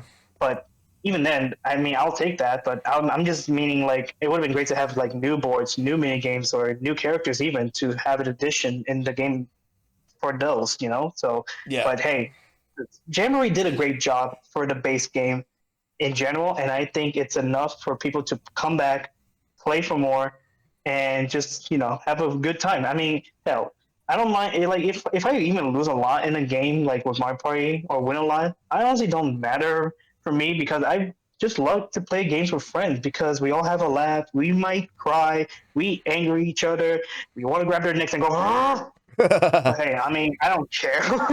I just want to see how you guys react, and whenever I do something sinister to go against you, maybe get you to lose all your stars for fun. Oh yeah, absolutely. Who knows? But Yep. but I mean, yeah, like it is a great game. So I would say that is my third pick. Yep. What's next? Second, it is Persona 3 Reload. It's a game that I was so anticipating to play. I was trying to play the original years ago, but I never got through it because I was really having trouble feeling for the combat. Because the story I can go through fine, really. I would have played the story fine if I played the original just fine.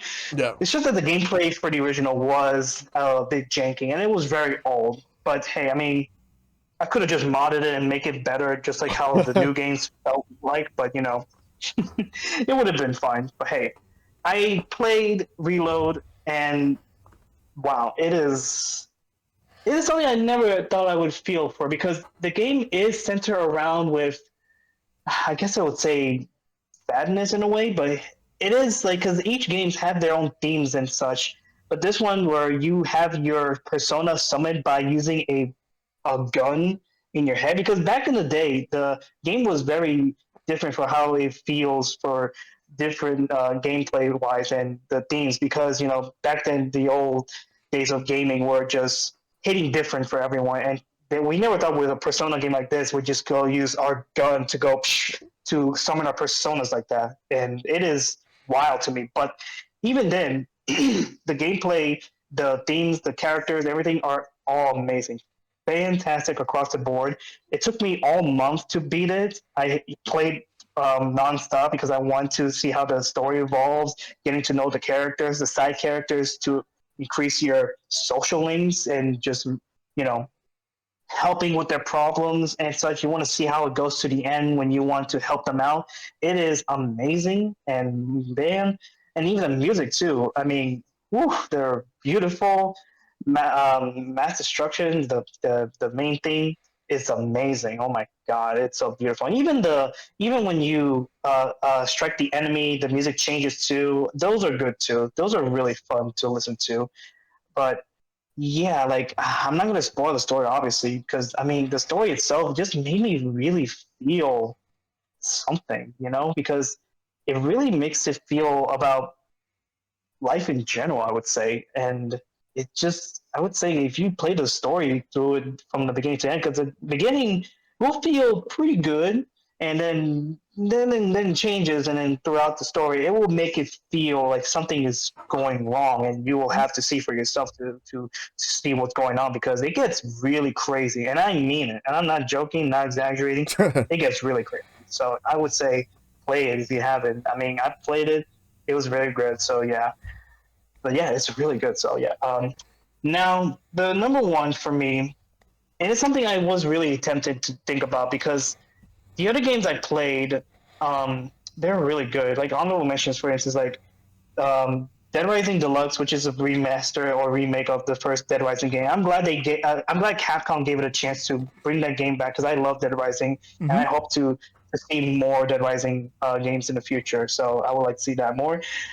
Next, Call of Duty Black Ops 6. I know not everyone's a Call of Duty guy, but me, I only played for those just for the story, and I wanted to see how the Black Ops series goes because I love the Black Ops series and Call of Duty. They're very amazing. The first game was amazing. It makes you think twice about everything. So yeah, and the story is pretty decent. Not the best, but I would say it did give me some really nice vibes of how the game goes. So yeah, that was very good. And the other mention is Splatoon 3 Side Order and the Grand Festival. Yes. But I almost forgot that the Side Order was a thing this year. now that we talked about it, so I want to say I like Side Order.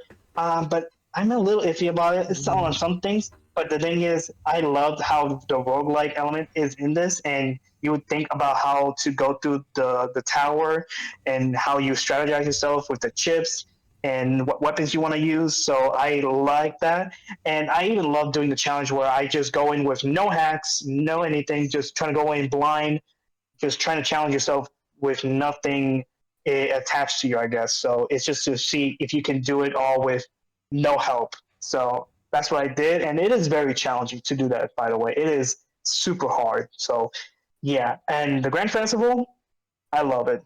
Probably the best Splatfest in all of Splatfest that they've done. Yep. Seriously, they did a great job with it, and that's why I'll end with that one. But hey, then the number one game I was gonna say before I end it off for real, and that is what surprises me. Even if it has flaws, it has a lot of flaws, but I just can't help but to say it's really good to me because it made me feel something a lot, and that is Mario and Luigi Brothership.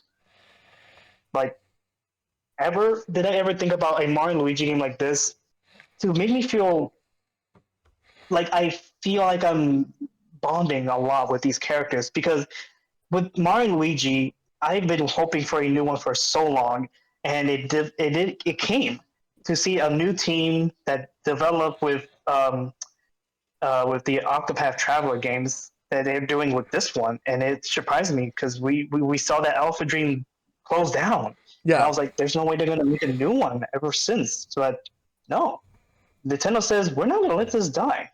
We're gonna bring it back somehow. Mm-hmm. They did.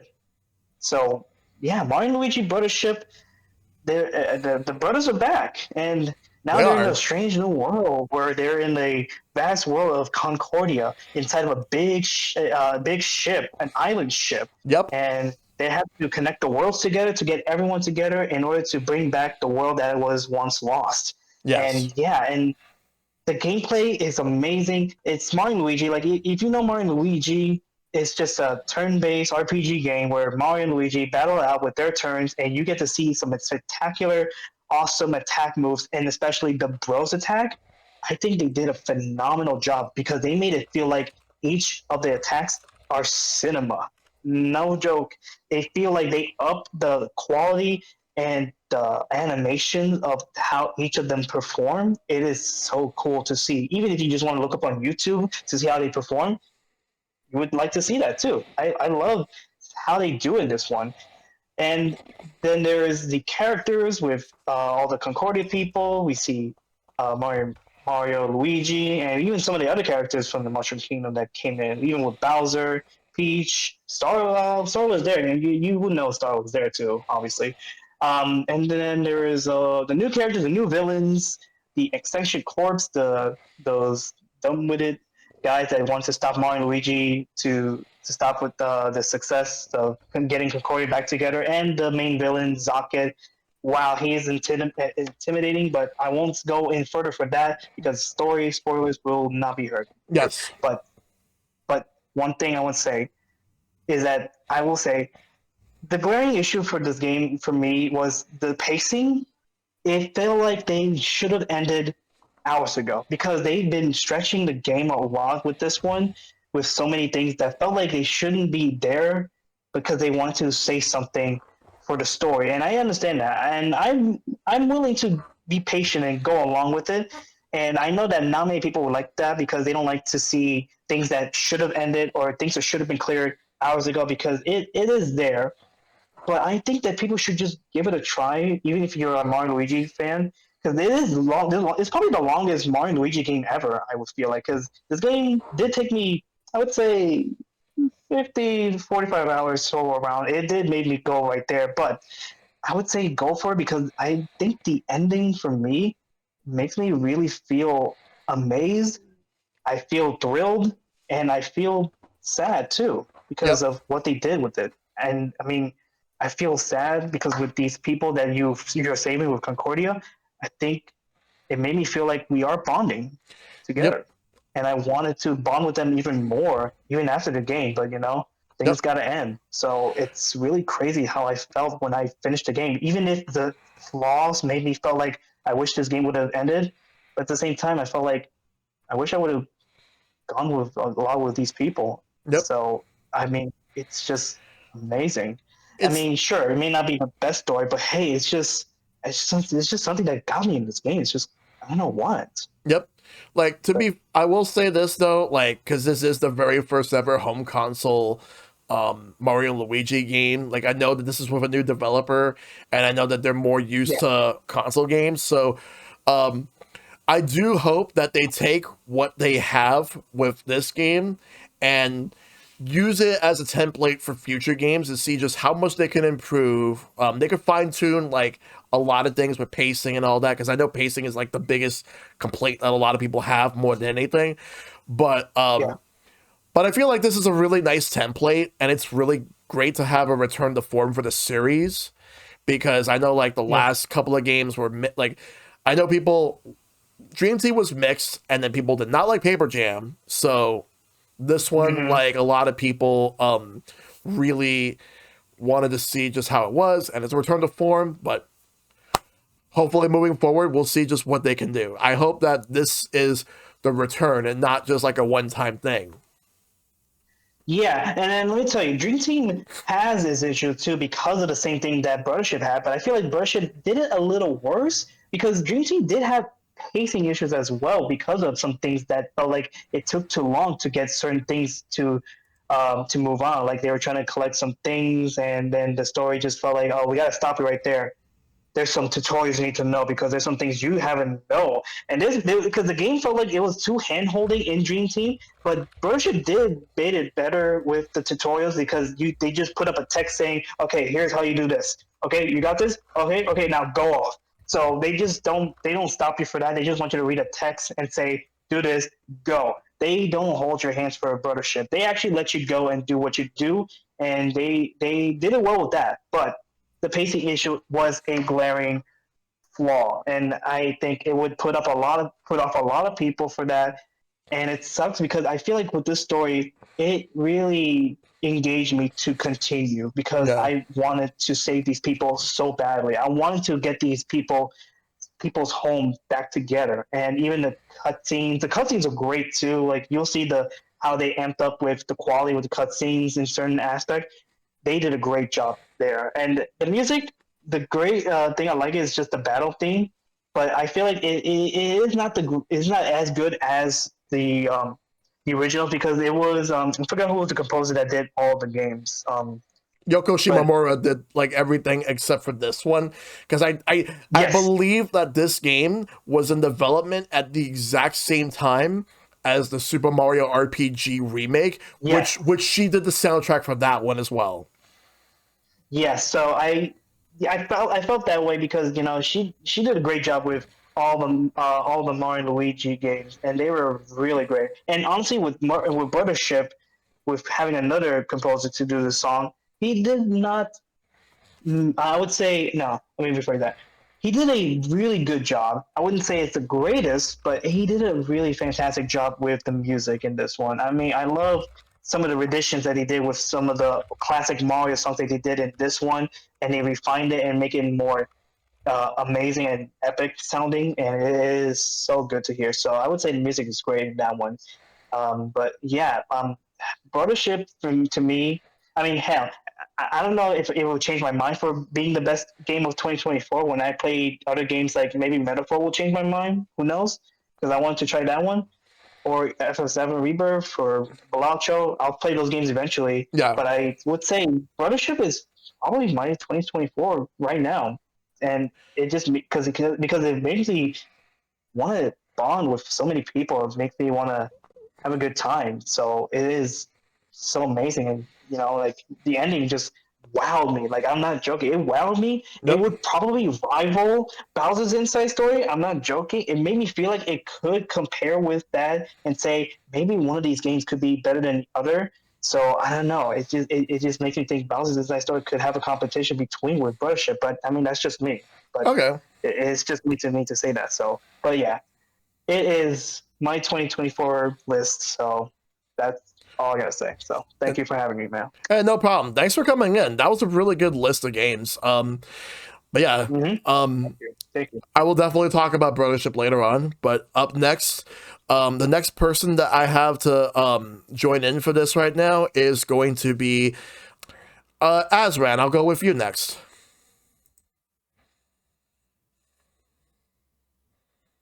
Oh, we ready? Yep. All right. Good to see you again, Azran. Hello, everybody. Hello, Azran. Shellshock. I guessed it for the first time this year with the collections episode and the sitcom one after that. Yep. And, we're going to be real quick here for the sake of time. Shell, I'm actually going to ask you to keep time on what I'm about to do. All right. But if anyone wants me to elaborate on these opinions, I have a full video out now. Well, before we do, I will say, though, that your voice sounds a little bit kind of crunchy a bit. Darn it, I thought I'd fix that. Wait, you might want to adjust your mic a little bit.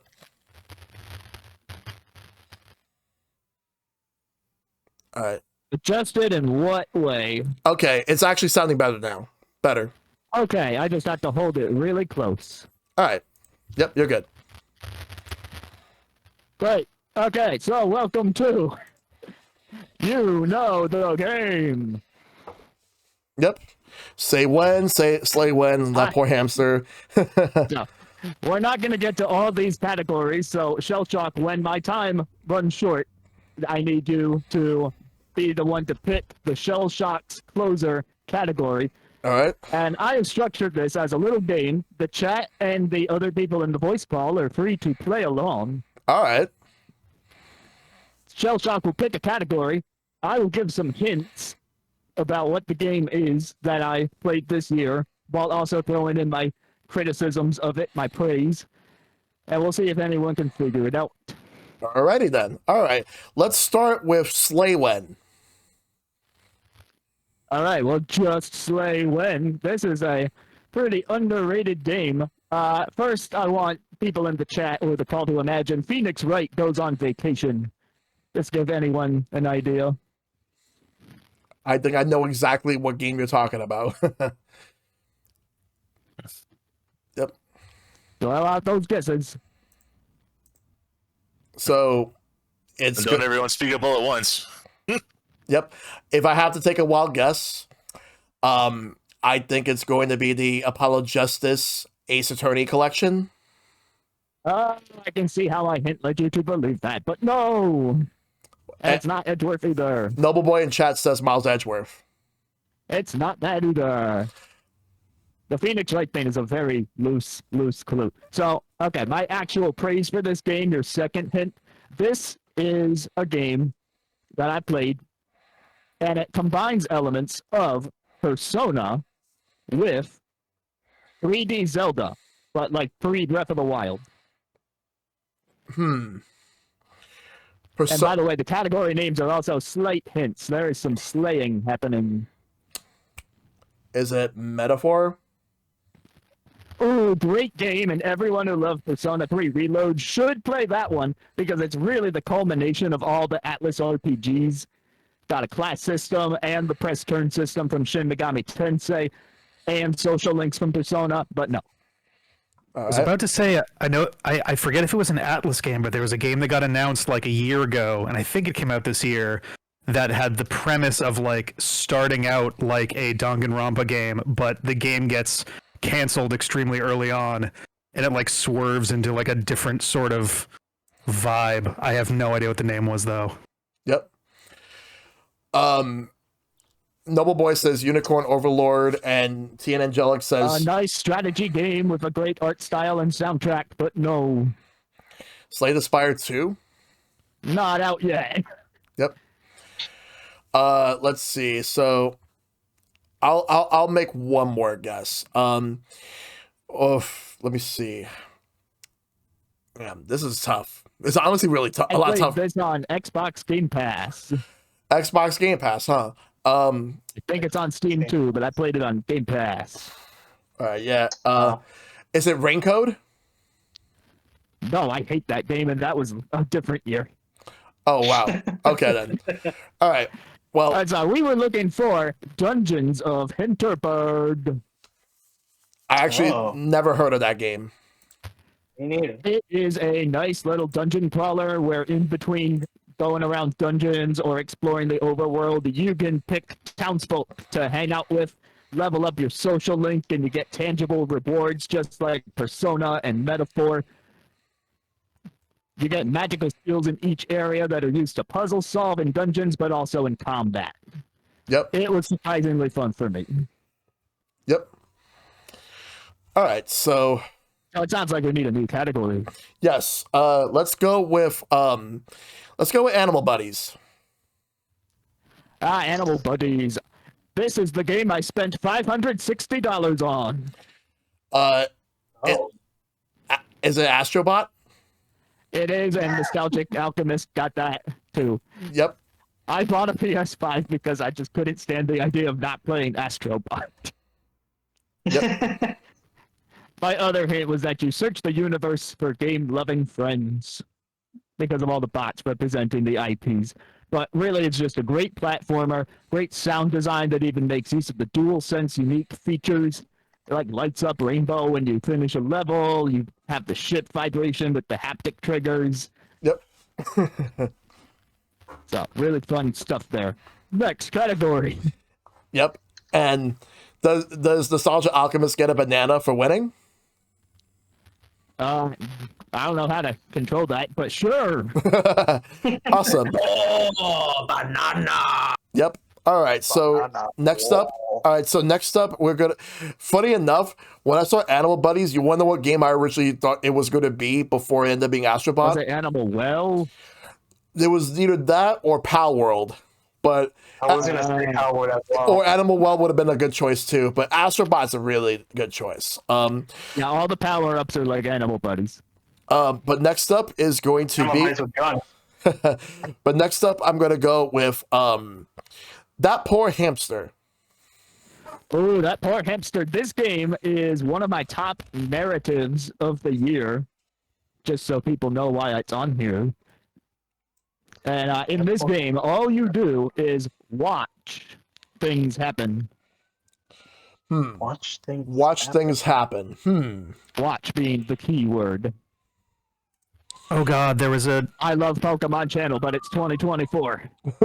I think I just saw a trailer for this for like a full release on Steam the other day. It looks like for the play date. It's like something TV. Ooh, nope, not that. It was on Steam to begin with. It's also on all platforms, I believe, because I played it on Switch. Oh boy. Let's see. All right, this one comes from an indie studio, which is predominantly led. It's a majority Asian Canadian studio. Let's see. This one's actually tough. I have no idea. Awesome. Yeah. All right. Yeah, I don't have a guess for this one. We were looking for 1000 Resist. Oh, right. I forgot that was this year, actually. 1000 Resist. I don't think Yeah, there is an X in between the words 1000 Resist. I don't know if you pronounce it, because they never actually say that in the game. The category name being That Poor Hipster. Okay. Stuff happens. Yep. But it is, it plays into like, hey, these are experiences of a diaspora community. So you get a lot of real world parallels, but it's not like outright a biographical story in the real world. It's a very sci-fi story that just so happens to take direct inspiration and makes very clear connections to events that have happened the last few years. Yep. So in the chat, like it's released on the same day as Animal Well, Crypt Master, and Owls of Sea and Sky. I think Little Kitty Big City was on that release day as well. Nothing bad happens to hipsters in that game. Let's see what's next. A reminder: whenever you need to cut off my time, you pick the closer category. Yep. Well, we will be getting there soon, but I do want to pick one more before we get there, and that is going to be Top Dollar. Ooh, top dollar. All right, this one was in my top 5 games of the year. Yep. And no one's mentioned it yet. So in this game, you go around collecting American dollars. Is it Balatro? Nope. Okay, so it's not Balatro. You collect American dollars. You collect American dollars. It's not Balatro. Deja Vu just got a re-release, didn't it? Yeah. So 1000 Resist was my second favorite narrative of the year. This game is going to be the one that is my number 1 story of the year. And it's a story that takes place in 1847, 1963, and 2014, all at the same time. Yeah, I'm drawing a blank. I think I see someone rushing to like time travel. Cloud Cuckoo Land. Is that a game that came out in 2024? I don't think so. Oh. The entire game is black, white, and pink. Black, white, and pink. Oh, black, white. It's not Neva because that's a lot more colorful. Correct. No, I don't remember that game having American dollars. It definitely did not. Wouldn't by chance be Undertale Yellow, would it? No. It's not. So let's see. I'm personally drawing a blank, so I personally don't know. Yeah, I don't know. Well, from the team behind Sayonara Wild Hearts, we got Lorelei and the Laser Eyes. Oh, Dragon got it as well. Yep. Really? Yeah, so Lorelei the Laser Eyes. I missed that in the chat. I saw Locomotive. I saw Donut Factory. Yeah, so... No, Dragon got it. Yep. But interesting, yeah. I've heard the name, but I don't really know too much about that game. So it's very classic, like go around point and click adventure style, solve environmental puzzles to navigate your way through this hotel and ultimately unravel the mysteries that are your life. Yep. All right. I'll have to check the game out in the future. All right, so I will pick the Shellshock Closer. All right, so to wrap things up, we're going to pick this one is my game of the year, number 1, so that we close out on that. Mm-hmm. It's not really a game. That's your first hit. Right. Not really a game, huh? Not really a game. If it's not really a game, is it really a game of the year? I was about to say, wouldn't that technically disqualify that? Not when you hear what it is. Perhaps it is DLC, similar to the Game Award. No. Is it? Interesting theory, but no. Well, Nostalgia Alchemist says in the chat Sonic 3. It is not that. It's not that. I haven't seen that movie yet. I took out my headphones when there was any hint of possible spoilers early. Okay. I'm going to guess Side Order. Incorrect. Let's see. If it's not really a game, it's definitely not Sonic 3, not a movie according to that. The other big hint, and this will give it away to one of you for sure. Yeah. This game, as of an hour ago, is now sitting in Shellshock's Steam library because of me. Oh, UFO 50. That is my game of the year because it's 50 games, not just one. Because thank you for gifting me that on Steam. Yes, I was good. I wanted to wait until when you were on so I can thank you personally for that. So yeah, surprise! I ambushed the streamer during the stream. So with a scheduled Steam gift. So it's not one game. It's 50 games. Yes. Yes. All right. Cool. And they are 50 complete games. They are made as if they were in the 1980s. They could theoretically run on like NES hardware because they all control with D-pad and 2 buttons. But like, they're all like full-fledged good games with unique concepts interesting mechanics that you haven't even seen before in some modern games. So I think Shellshock is someone who does a lot of retro nights, but also likes to try and keep up with the new stuff. I think you're really going to take to this one once you get a chance to play it, which now you can. Yes, exactly. Yeah. But yeah, thank you for being a part of this, Azran. I really appreciate having you on as always. Yeah, That was really cool. I like the I concept. threw this together in like an hour before the stream started because I was trying to push out my video with the full list of category awards Oh, right nice. up until then. Yep. Oh, it's great. I would have figured that was like a permanent fixture thing for you with like streaming and stuff. That looks rad. This is construction paper taped to my laptop. Oh wow! There's Oh my God! amazing. Wow. There's some amazing forced perspective at play there. I thought that was like a big board. Like That's what I thought too. And this is why I moved over to the right on the camera. That's really cool though. That just kind of reminds me of a personal thing I'm working on too. Yes. But yeah, I will say this though, that but first off, foremost, thank you for being a part of this. Second, before Matt, you're gonna be next in just a moment, but before I bring you on, I just want to say one thing real quick. Because when I was watching a stream from Hearts and Fights, I asked Fights what's a game that he would want for Christmas more than anything, and he said UFO 50, and my answer was Animal Well. And he gifted, like, what's funny is I bought Animal Well on Steam, not Steam, Switch the other day because I have a total of 250 eShop cards, which Ben, thank you for one of those eShop cards. Hey, not a problem, dude. And the other one I got from a Secret Santa that I was a part of. So I got Animal Well on there. And then it turns out I got Animal Well on Steam. Like, you know what? Support the devs because the devs deserve it. So I gifted him UFO 50. And now I got UFO 50 thanks to Azran. Thank you. Well, that game has multiplayer, although I believe it's only local. Yep. I'll have to sink my teeth into that at some point. All right, so Matt, you are going to be next. Welcome back to the show, Matt. yay! Yay! So Matt, like, what are your favorite games from this year that you have played? Okay,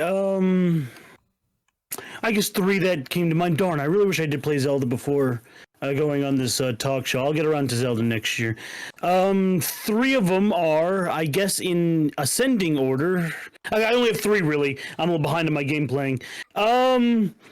Paper Mario Thousand Year Door, of course, gets recognition. It's one of the greatest Mario and JRPGs in general of all time. The thing that makes it in 3rd is that everything is phenomenal. I can't complain at all. I just really wish it was 60 frames on the Switch 1. I'm not gonna super duper complain. Didn't kill my firstborn son. It's gonna have boost mode on the Switch 2. My uncle told me. But yeah. I'm sure he is a reliable source. This. The reason why it gets 3rd, though, is because my first game on number 1 on my list surprised me with how well it runs on the Switch 1. Now, everything's not performance for me, but I do care about it a lot. But of course, Thousand Year Door, just being Thousand Year Door, is a phenomenal game. I mean, what's there to say about it at this point? It's a quintessential Mario JRPG. And Mario's been getting a lot of great JRPG excursions over the past couple years, especially at the end of the Switch's life cycle. Oh. Yeah. And that's pretty much that for me. My second place game is a game I have over 100 hours in this year alone because it came out this year, as you said, and that's Pal World. Yep. Now, I know, spicy, saucy pick, Pal World. I'm of the camp of, I'm the meme of the guy holding the 2 forks saying, oh boy, 2 cakes. As a huge Pokemon fan, I don't think these games have to compete with one another. I'm not a vile and/or vinegar spitting video game player. I actually like both Pokemon and this game. I'm like, oh boy, another Pokemon-esque game, and oh boy, it has guns. That's pretty fucking funny. And oh boy, I just get to do stuff. And it even helped me branch out into the crafting field. Now this game is like sort of survival and crafting. That's not my cup of tea. I never, according to what I've heard in the fan community, this game is very similar to Ark, and I don't know Ark at all. So I'm like, Okay, I'll take your word for it. I never really played any survival crafting games because they're as like Valheim or anything else because those aren't my cup of tea. But this game, being Pokemon-esque, has helped me branch out into that. So this is a genre I tackled or wanted to tackle at one point, other than being roguelikes and another genre. But that's another story for another day. But I guess I should play TMNT Splinter Fate at one point, another game this year. But I digress. Anyway, me and a handful of other homies, especially in the Shellshock community that we also know, like MG Mike, we poured over 100 hours into this game, and we're having a blast. I didn't even fully do the full campaign yet, and a new expansion, which is free. That's another thing. Their expansions are free, just fully released. Another one just released a few days ago. Yeah, we already fought the first expansion boss 2 months ago, and now there's another one which I have to get around to now. So again, I have fun. There's a little bit of like side eyeing. It's like, yeah, there's designs this, weirdness that. There's the whole copyrights patent issue at the moment, which are still battling out at this very moment, but apparently it's not slowing them down. As far as I'm concerned, I'm a not guilty until proven guilty. Again, speaking of which, Phoenix Wright, Miles Edgeworth, which is not on my list really. I mean, I technically played Miles Edgeworth 1 and 2, but not the re-release, but sure. Anyway, I'm a not guilty until proven guilty person. We'll see how that handles. I digress. Anyway, Power World is a fun game that deserved my 100 hours. I hell enjoyed it. Number 1 on my list is Super Mario Party Jamboree. Yep. Now, going back to being impressed by how well a Switch 1 game can still run, this game is phenomenal. It's a solid 60 frames. It doesn't really dip at all, at least from what I've seen. It has phenomenal online. We've never really had a connecting problem in the 40/50 hours we poured into it in just 2 months so far. I really like the boards. The minigames are solid when you're playing on controller only mode. The Joy-Con minigames are very 6 out of 10 when you expand that list to 90 minigames or 110 when you use the Joy-Con. They're very 6 out of 10, but there's really no like 0 out of 10 really minigame. Well, actually, that's not true. The dual game with the marbles is really fucking bad. But again, dual game is whatever. There's no common 4 or 2v2 or 1v3 minigame that really gets a 0 or 1 out of 10 for me. It's definitely no 5th entry of this series. I'm just going to slide by that comment real fast. But yes, fantastic game. It won my game of the year pretty much because we had such a good time in just 2 months. This game's only 2 months old, really. 2 months and 6 days, and we've had a blast with it so far. I can't believe such an end of a year banger could impress us so much. Yep. And do you have any honorable mentions? Yeah, Miles Edgeworth. Like I said, being a huge Phoenix Wright fan, I have played the old versions of Miles Edgeworth. I'll get around to the newer ones. But yeah, Miles Edgeworth, phenomenal 1 and 2 game. It's still technically canon to the Phoenix Wright verse. It's not just a spin-off. Again, just to really be very descriptive about it. It does happen between Phoenix Wright 3 and 4, and something that happens to Miles in his Miles second game does carry over to Phoenix Wright 5. So it's a side-ish game, but that still has story prevalence later on in the series. Yep. Not 100% necessary, but it helps. But again, phenomenal game. One of some of the best cases in the series in those 2 games. I don't really have like a 5th honorable mention to really get number 5. Because I just got Paper Mario and the rest of those games, and Miles Edgeworth gets honorable. Well, I guess if we're really being technical, I guess I might as well just say Phoenix Wright 4, 5, and 6 because they released in January of this year. Yeah. So go play that. I'm so excited that the Phoenix Wright series gets a full release on like every console. Like you can play all 8 mainline Phoenix Wright games, again counting the 2 Miles Edgeworth games. I'm so happy you can play like all of them on any home console really of your choice, except for Xbox. I think they're missing one of the packages, but I digress. And you can play Greatest Attorney too. So I'm really so happy that Capcom, who was also impressed us during the Game Awards with their various announcements. I'm no like huge Okami or Onimusha fan, but obviously I love Capcom IPs. I'll catch up one day. But I'm so happy that Capcom really has taken strut in really bringing forward all their games and a lot of their IPs, which I really fell in love with ever since my early 2000 days. Yep. Especially with Resident Evil. Late 98, I guess. Because I can't tell you I can't tell you me and my sister have good memories of playing Resident Evil 3 and Nemesis scaring the poop out of me at like 9 years old. Good times, man. I'm so glad Capcom is really putting their best stuff forward, even in 2024, 25 plus years later. I'm happy for them. Yep. Yeah, Capcom has been killing it. Yeah. So yeah, honorable mentions is Phoenix Wright 4, 5, 6, and Miles 1 and 2. Even I played the old versions of them, so it can't be that different, obviously. But yes, and then the 3 games I did play. So yes, those are my 5. All right, those are some really good games that you selected for tonight, dude. Yeah. So yeah. Yeah. But yeah, thanks for being a part of this, Matt. I really appreciate it. Word, dude. Discussing gaming and nerd culture over 30 was very fun. See, my wife is still sitting in the background. Yep. Yep. Yeah, thank you, Matt. So next up is going to be Rox the Cat. Rox, you there? Hello. Good to have you back on. Good to be back on. Yep, because I had you on for 2 episodes this season. I had you on for the retro game hunting as well as Nintendo 64, which those were really good discussions. But now we're going to be talking about like the best games of 2024. So, what are the games you would consider to be the best games of 2024, Rox? So first off, right off the bat, as a diehard Sonic fan, I'm going to have to say Sonic X Shadow was definitely one of them. Though a part of me, just because for the longest time I wasn't a fan of Shadow as a character, yeah, a part of me was just like, do people like this because it's a fantastic game or because it's a Shadow game? And the answer is both, but also it's a bit more complicated than that because, like, and this is just my personal perspective, whereas, like, for as good as this is, like, for the longest time, it's just been Sonic. The other characters are just side characters, just Sonic as a playable character. So the fact that we did essentially get what was essentially Shadow the Hedgehog 2 in a really weird roundabout way, this shows that Sega is willing to do stuff with other characters again. And so it's a bigger deal than just, it's a good Shadow game. So that's one of them. Another one is Metaphor. Yep. Which I haven't played a lot of just because when it came out, I was dealing with a lot of pain, so I just physically couldn't. But from what I played of it, the little bits that I have played of it, it's definitely up there as one of my favorite Atlas games at this point. Mm-hmm.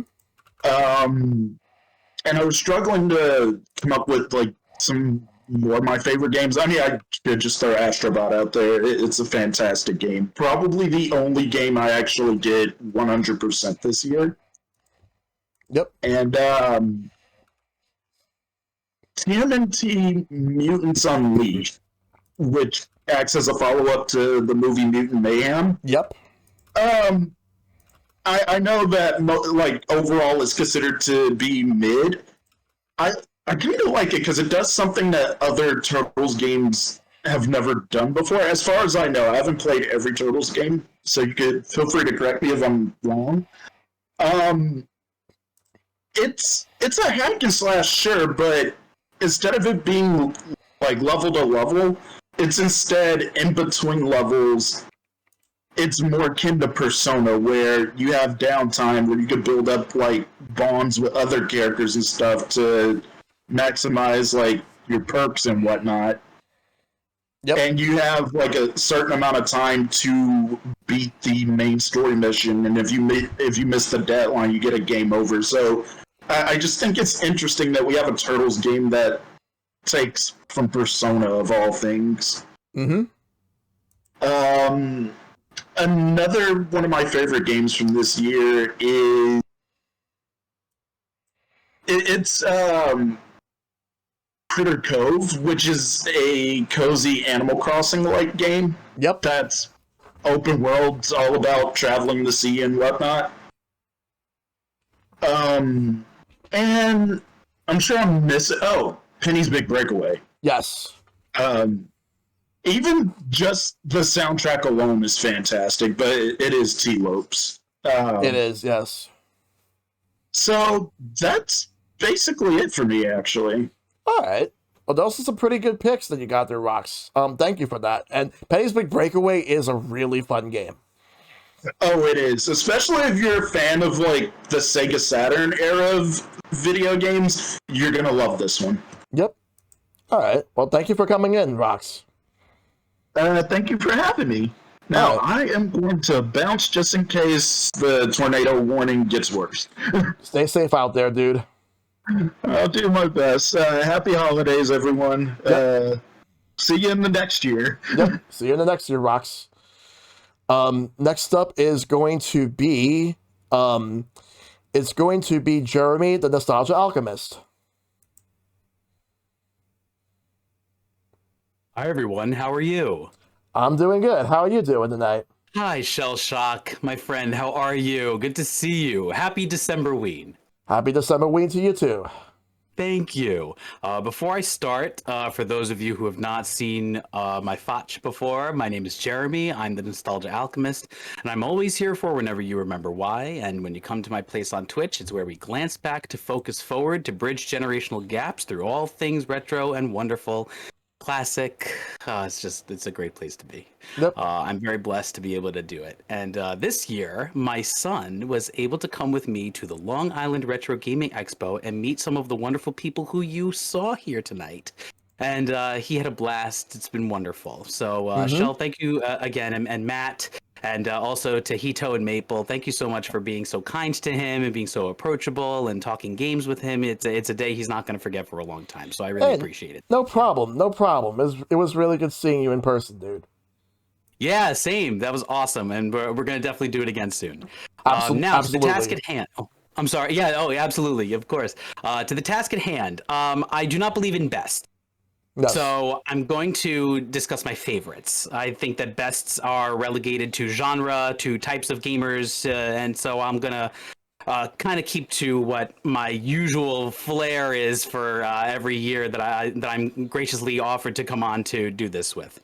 So a couple of honorable mentions, Sonic Shadow Generations. I did not play a lot of the Shadow games, so being able to play the Shadow portion of Sonic Generations was a real treat. I've been enjoying exploring. I've been enjoying playing into the 3D realms of the Sonic games that I probably have not otherwise would have touched had I not only owned Nintendo systems. So it's been really cool to be able to play in that campaign. Yep. And I had just said to Epic Man in the chat that it's as if Sega's marketing team was offered a giant raise to come out with amazing prepared fire this year for Sonic. So yeah, I'm sure they definitely earned their raises this year.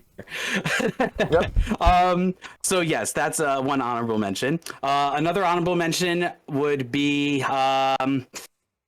what is it? I loved seeing the Apollo Justice HD games put on the Switch. Those were a lot of fun. I am a huge fan of the Ace Attorney games. Not too much more to say on that. I mean, they're stories that if you are not otherwise privy to experience, I highly suggest that you do. The Phoenix Wright series is wonderful. Great visual interactive novels, if you will. Lots of fun. Totally recommend. Okay, so let's get into the meat here. Legend of Zelda Echoes of Wisdom. I'm still playing through it. Lots of fun. The mechanics are great. They are very charming. I believe that the game has the potential to allow new gamers who are interested in figuring out how mechanics work in video games, allowing you to have a source of creativity involved. Very important. I believe it's great for kids who want to become game developers. Yep. I think it's wonderful for them to see what kind of options they have. Very much akin to a Super Mario Maker, if you will, in terms of what can go here, what can I place here to accomplish a goal, to get into design. I think that's great. My son is getting into, designing things. He's creating his own Mega Man Robot Masters right now, his little design notebook. Yep. And I'm just, surprised at seeing little robots like Soap Man because he washed his hands. You know what I mean? Like simple things like that. And I think that the simplicity of that, it boasts creativity. And I'm a very big proponent of that, especially when it comes to a game like Echoes of Wisdom. So very charming, tons of fun, always enjoyed. For me, let's call a spade since my name is, of course, Jeremy, but it is the Nostalgia Alchemist. dang, that Marvel vs. Capcom Fighting Collection just rang the right bells this year for me. Every single summer, I used to belong to, along with my family, there was this beach club called the Silver Gull down in Breezy Point in Queens, around close to where I grew up.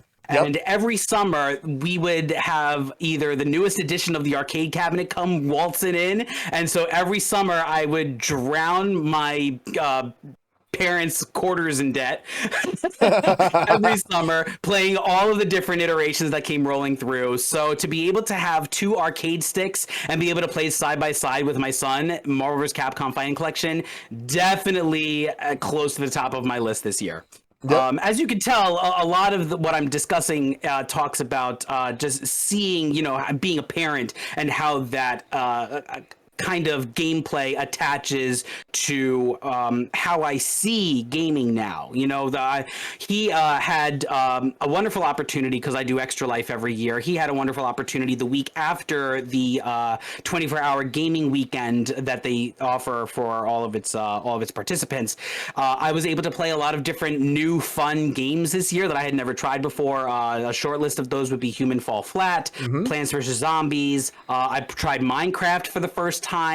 I finally got to play a little bit of Splatoon 3 for the first time when he introduced me. Nice. And he also helped to raise $75 more for the local hospital. So big win for him. He's getting into charity, and the fireworks are back. Yes, the fireworks are back. Yep.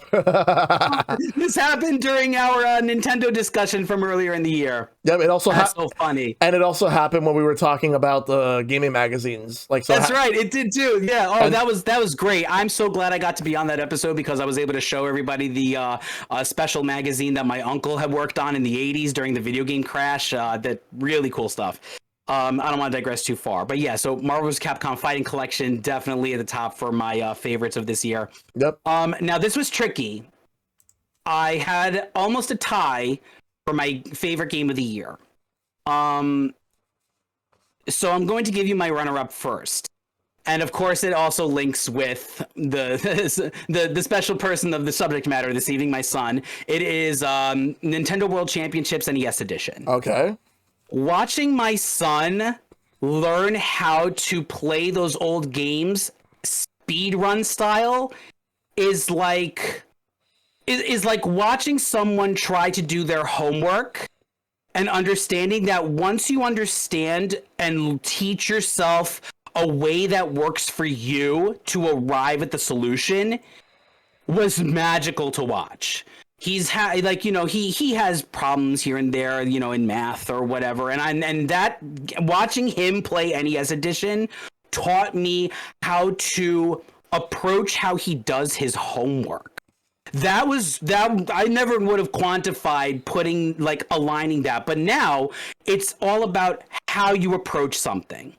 And he and I started to have little tiny mini competitions of seeing who can get what better time. I got the cartridge, so he'll play on his and then I'll play on mine, and we'll just mark down each other's times, and it's just great. It's friendly competition. He doesn't feel defeated. He feels like he could do better. And I really appreciate that coming from a gaming company such as Nintendo. Yep. I think that they understand what it is that makes that, what did Reggie say? It's that Nintendo magic, if you will. Yep. There's a certain je ne sais quoi when it comes to how they approach putting out their material. They knew exactly what they wanted to do with this game. They knew from the start. Yep. Bare bones, yeah, absolutely, compared to NES Remix. Let's call a spade a spade. But when it comes to what the nitty gritty of it all is that, well, if you want to have a career in this, are you going to be a variety entertainer? Are you going to be a speedrunner? Are you going to be, you know what I mean? So they're kind of cultivating this now because they're understanding that the world is changing. Everything is interactive. Yes. So for Nintendo to put out something like this was really cool. I got to have a blast, and we actually have the NES controllers from Nintendo Switch Online. So he was able to play with the D-pad and 2 buttons. And it was hard for him at first, but he got it. He understood. He understood the assignment.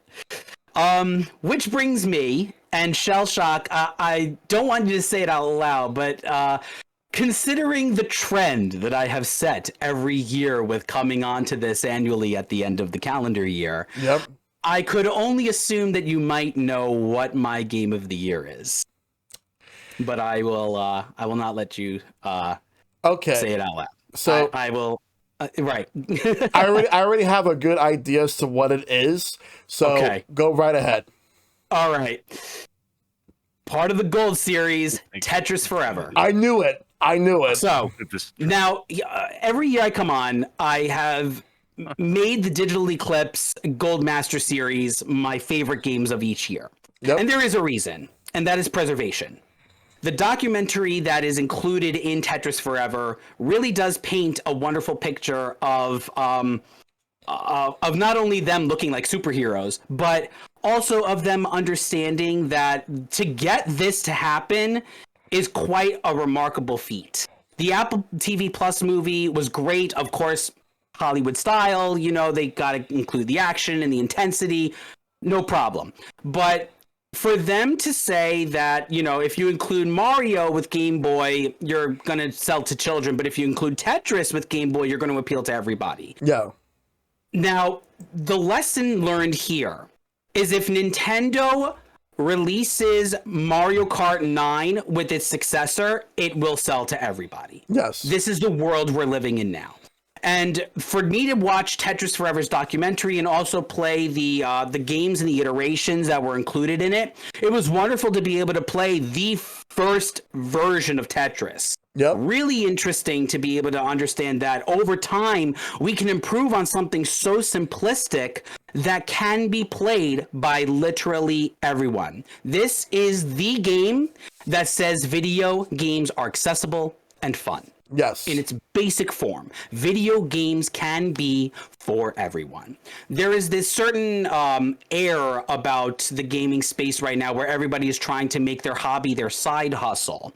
And they're saying, you're not a real gamer if you don't play this. You're not a real gamer if you don't understand this. If you don't understand this magazine lore from 2005, you're out of my community. If you don't get this reference, you're da-da-da. Yep. There were grandmothers in Texas in '89 who sat on their favorite recliner for 5 to 6 hours until the batteries of their Game Boy drove out just playing Tetris. Yep. And you're going to sit there and tell me that gaming is not for everyone. Yep. I say balls on you. Sorry, but I have to put Tetris Forever at the top, not only for preservation, but also to say that video games are at the root supposed to be fun, enjoyable, time passing, and community building. Yep. So I want to bring up two things. One, Noble Boy, it was actually Hank Rogers from Bulletproof Software who was the one that suggested Nintendo to pack in Tetris because the original plan was to release Super Mario Land as a packing game. But he made a great point.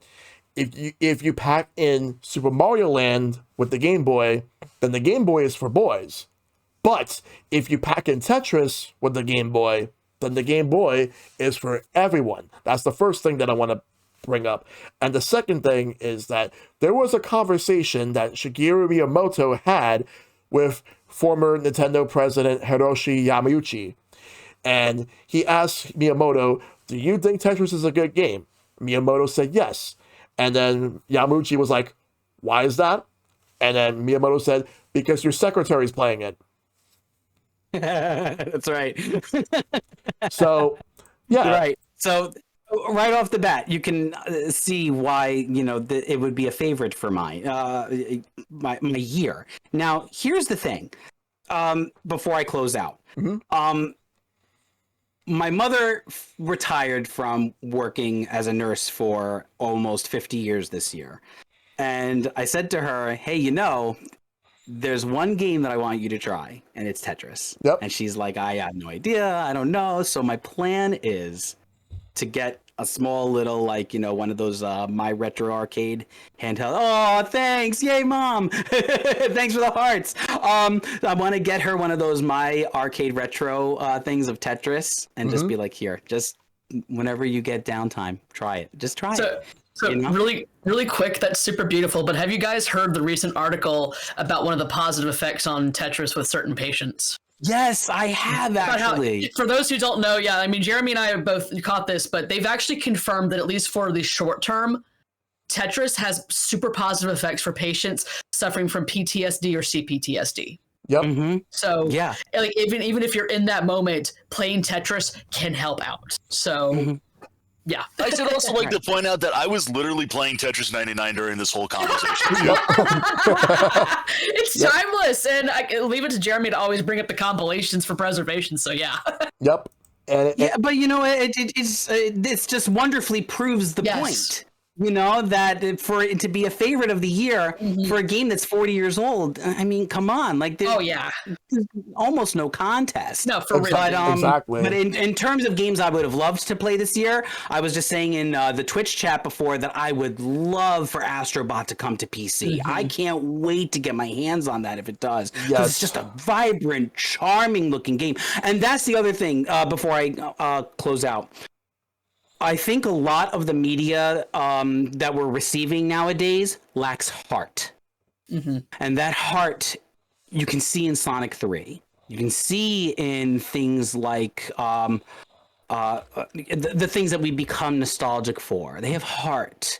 And I think that heart needs to return to this space. It needs to return to form, if you will, in terms of how it attaches to our psyche, how it attaches to what we go through personally. Because if you're going to try and be meta in everything, in terms of your storytelling, and in terms of how you deliver your television series with these, 8-episode series, it's like it doesn't grab you.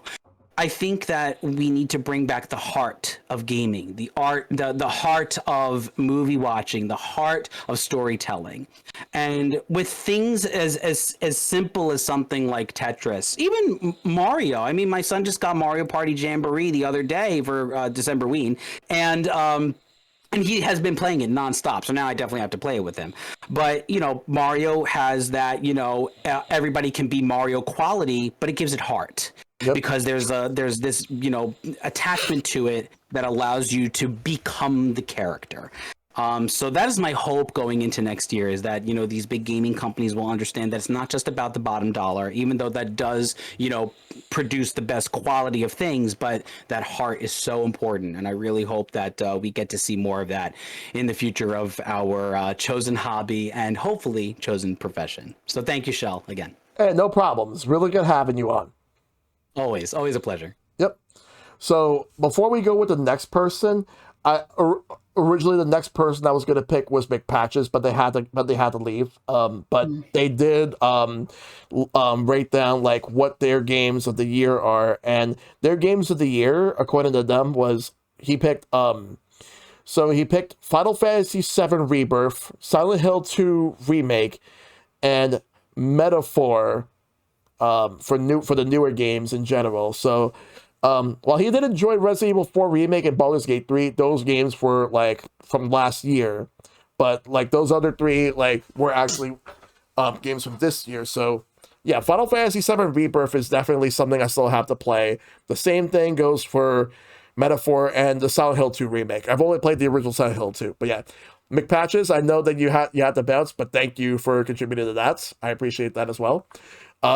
So now the next person that I'm going to be bringing up is Random Bystander here. Random?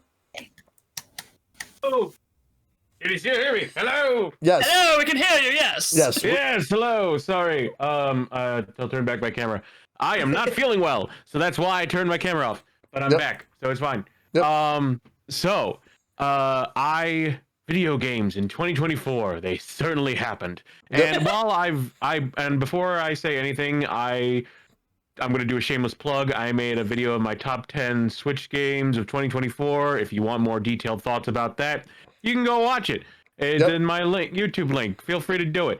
But I'm going to give a generalization of 3 games that I really like with a few honorable mentions. Some honorable mentions that I'm just going to name out loud. Side Order. Really, really, really good. Yep. Little Kitty Big City. Cute indie game with lots of fun. Luigi's Mansion 2 HD. Pretty good port. Let's see. There was one more, and I cannot remember the Pocket Card Jockey. that one that finally got ported. Yeah. I played a lot of ports and remasters. All right, so let's talk about 3 games, 2 which I mentioned in the video, one I forget. We're gonna talk about 3 games that I like. Yep. In no particular order. I'm gonna talk about the one that we're gonna talk about the one on PS5, which is Astrobot. Yep. I really like that one a lot.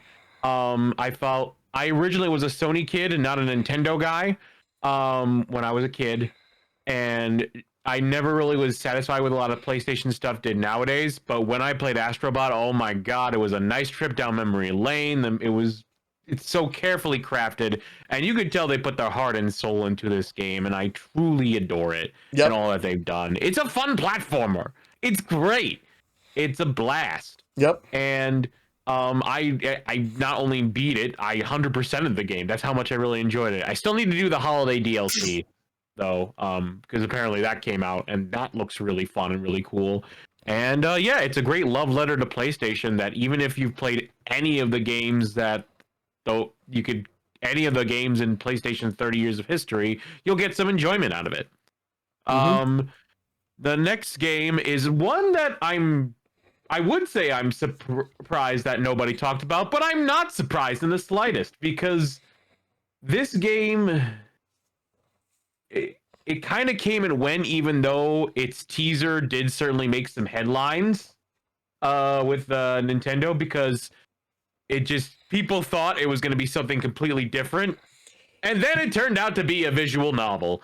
That would be Emio the Smiling Man, Famicom Detective Club. Hell yeah. Yes. This really surprised me. Like, I know it seems like just a visual novel and not everyone's into that, but like if you give it a chance and if you go experience it from beginning to end, oh my god.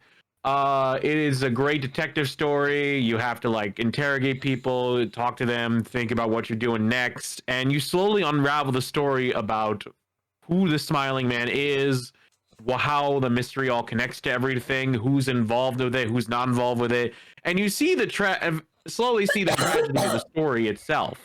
And again, it stands out because the game is rated M for mature, something you do not see Nintendo do often. Like, I think the last time I could think of where it was like really something that not like third party or would be Eternal Darkness, and that's like second party. This is technically a first party Nintendo game that's rated M for mature, and at first I didn't know why, and then later, due to spoilers, yeah.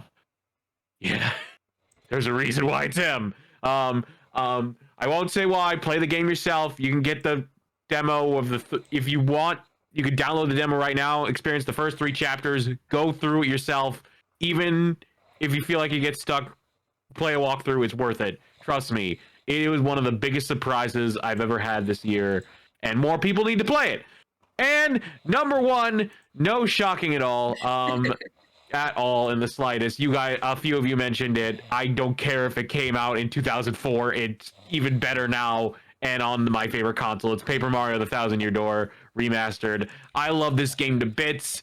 I love the music. I love the story. I love the design. And I love how the Switch not only made it look so much more pretty, even if it isn't 60 frames a second. Hopefully Switch 2 fixes that.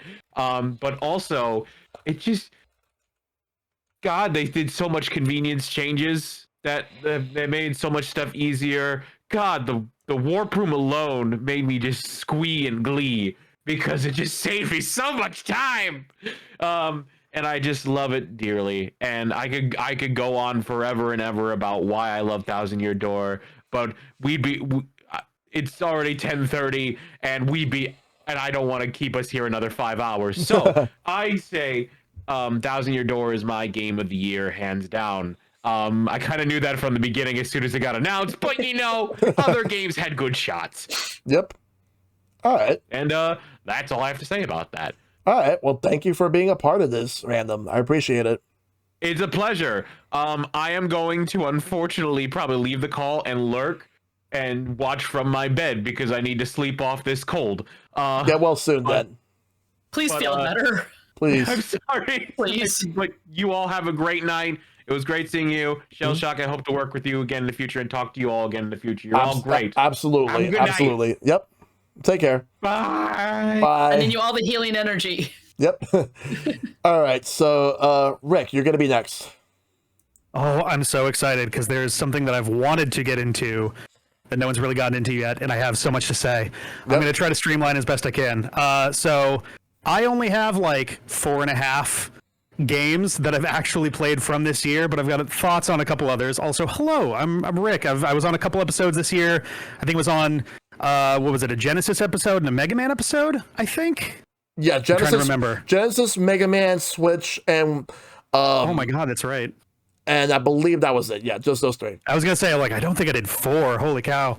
But yeah, so I run the D-pad. We do a little of everything. Franchise plays are a big thing. And over the holiday season, we had a project that I cooked up. Every year I do kind of a micro console thing. We called it the Ultimate Wii U.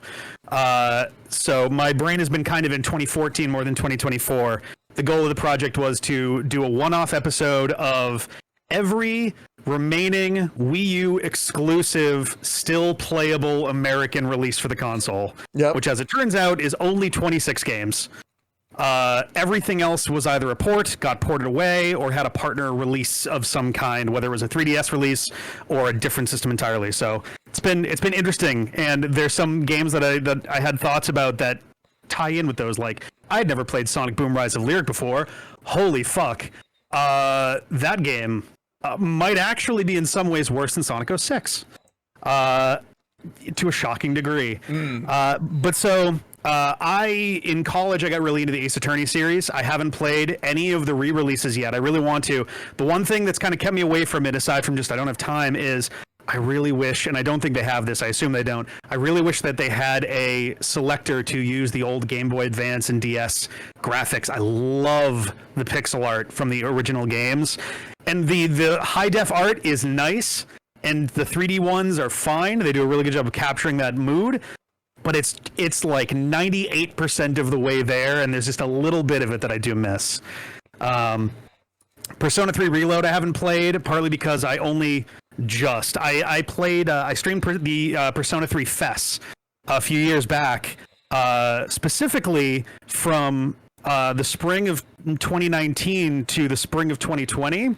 And I won't get into spoilers. I know a lot of people are playing the game for the first time right now, but for those who have played the game, that's an interesting game to be playing mentally, as the world went through some stuff in 2020. Literally, my second to last stream of the main game was on March 10th, 2020, and so my final stream was 6 days into lockdown. So there were some interesting themes to be grappling with, followed by playing The Answer for the first essentially 2.5 months of lockdown. So some interesting mental spaces to go with those. I hope people are really enjoying Persona 3 Reload. At some point I'll probably play it. I'm in the middle of Persona 4 Golden right now, so I'll scramble my brain if I do both at once. My soft 5th for the year, it was almost certain to go up in the ranking, but we've only played a little bit of it so far. Legend of Zelda Echoes of Wisdom, super charming game. I actually do really like the aesthetic of the game, the look of it.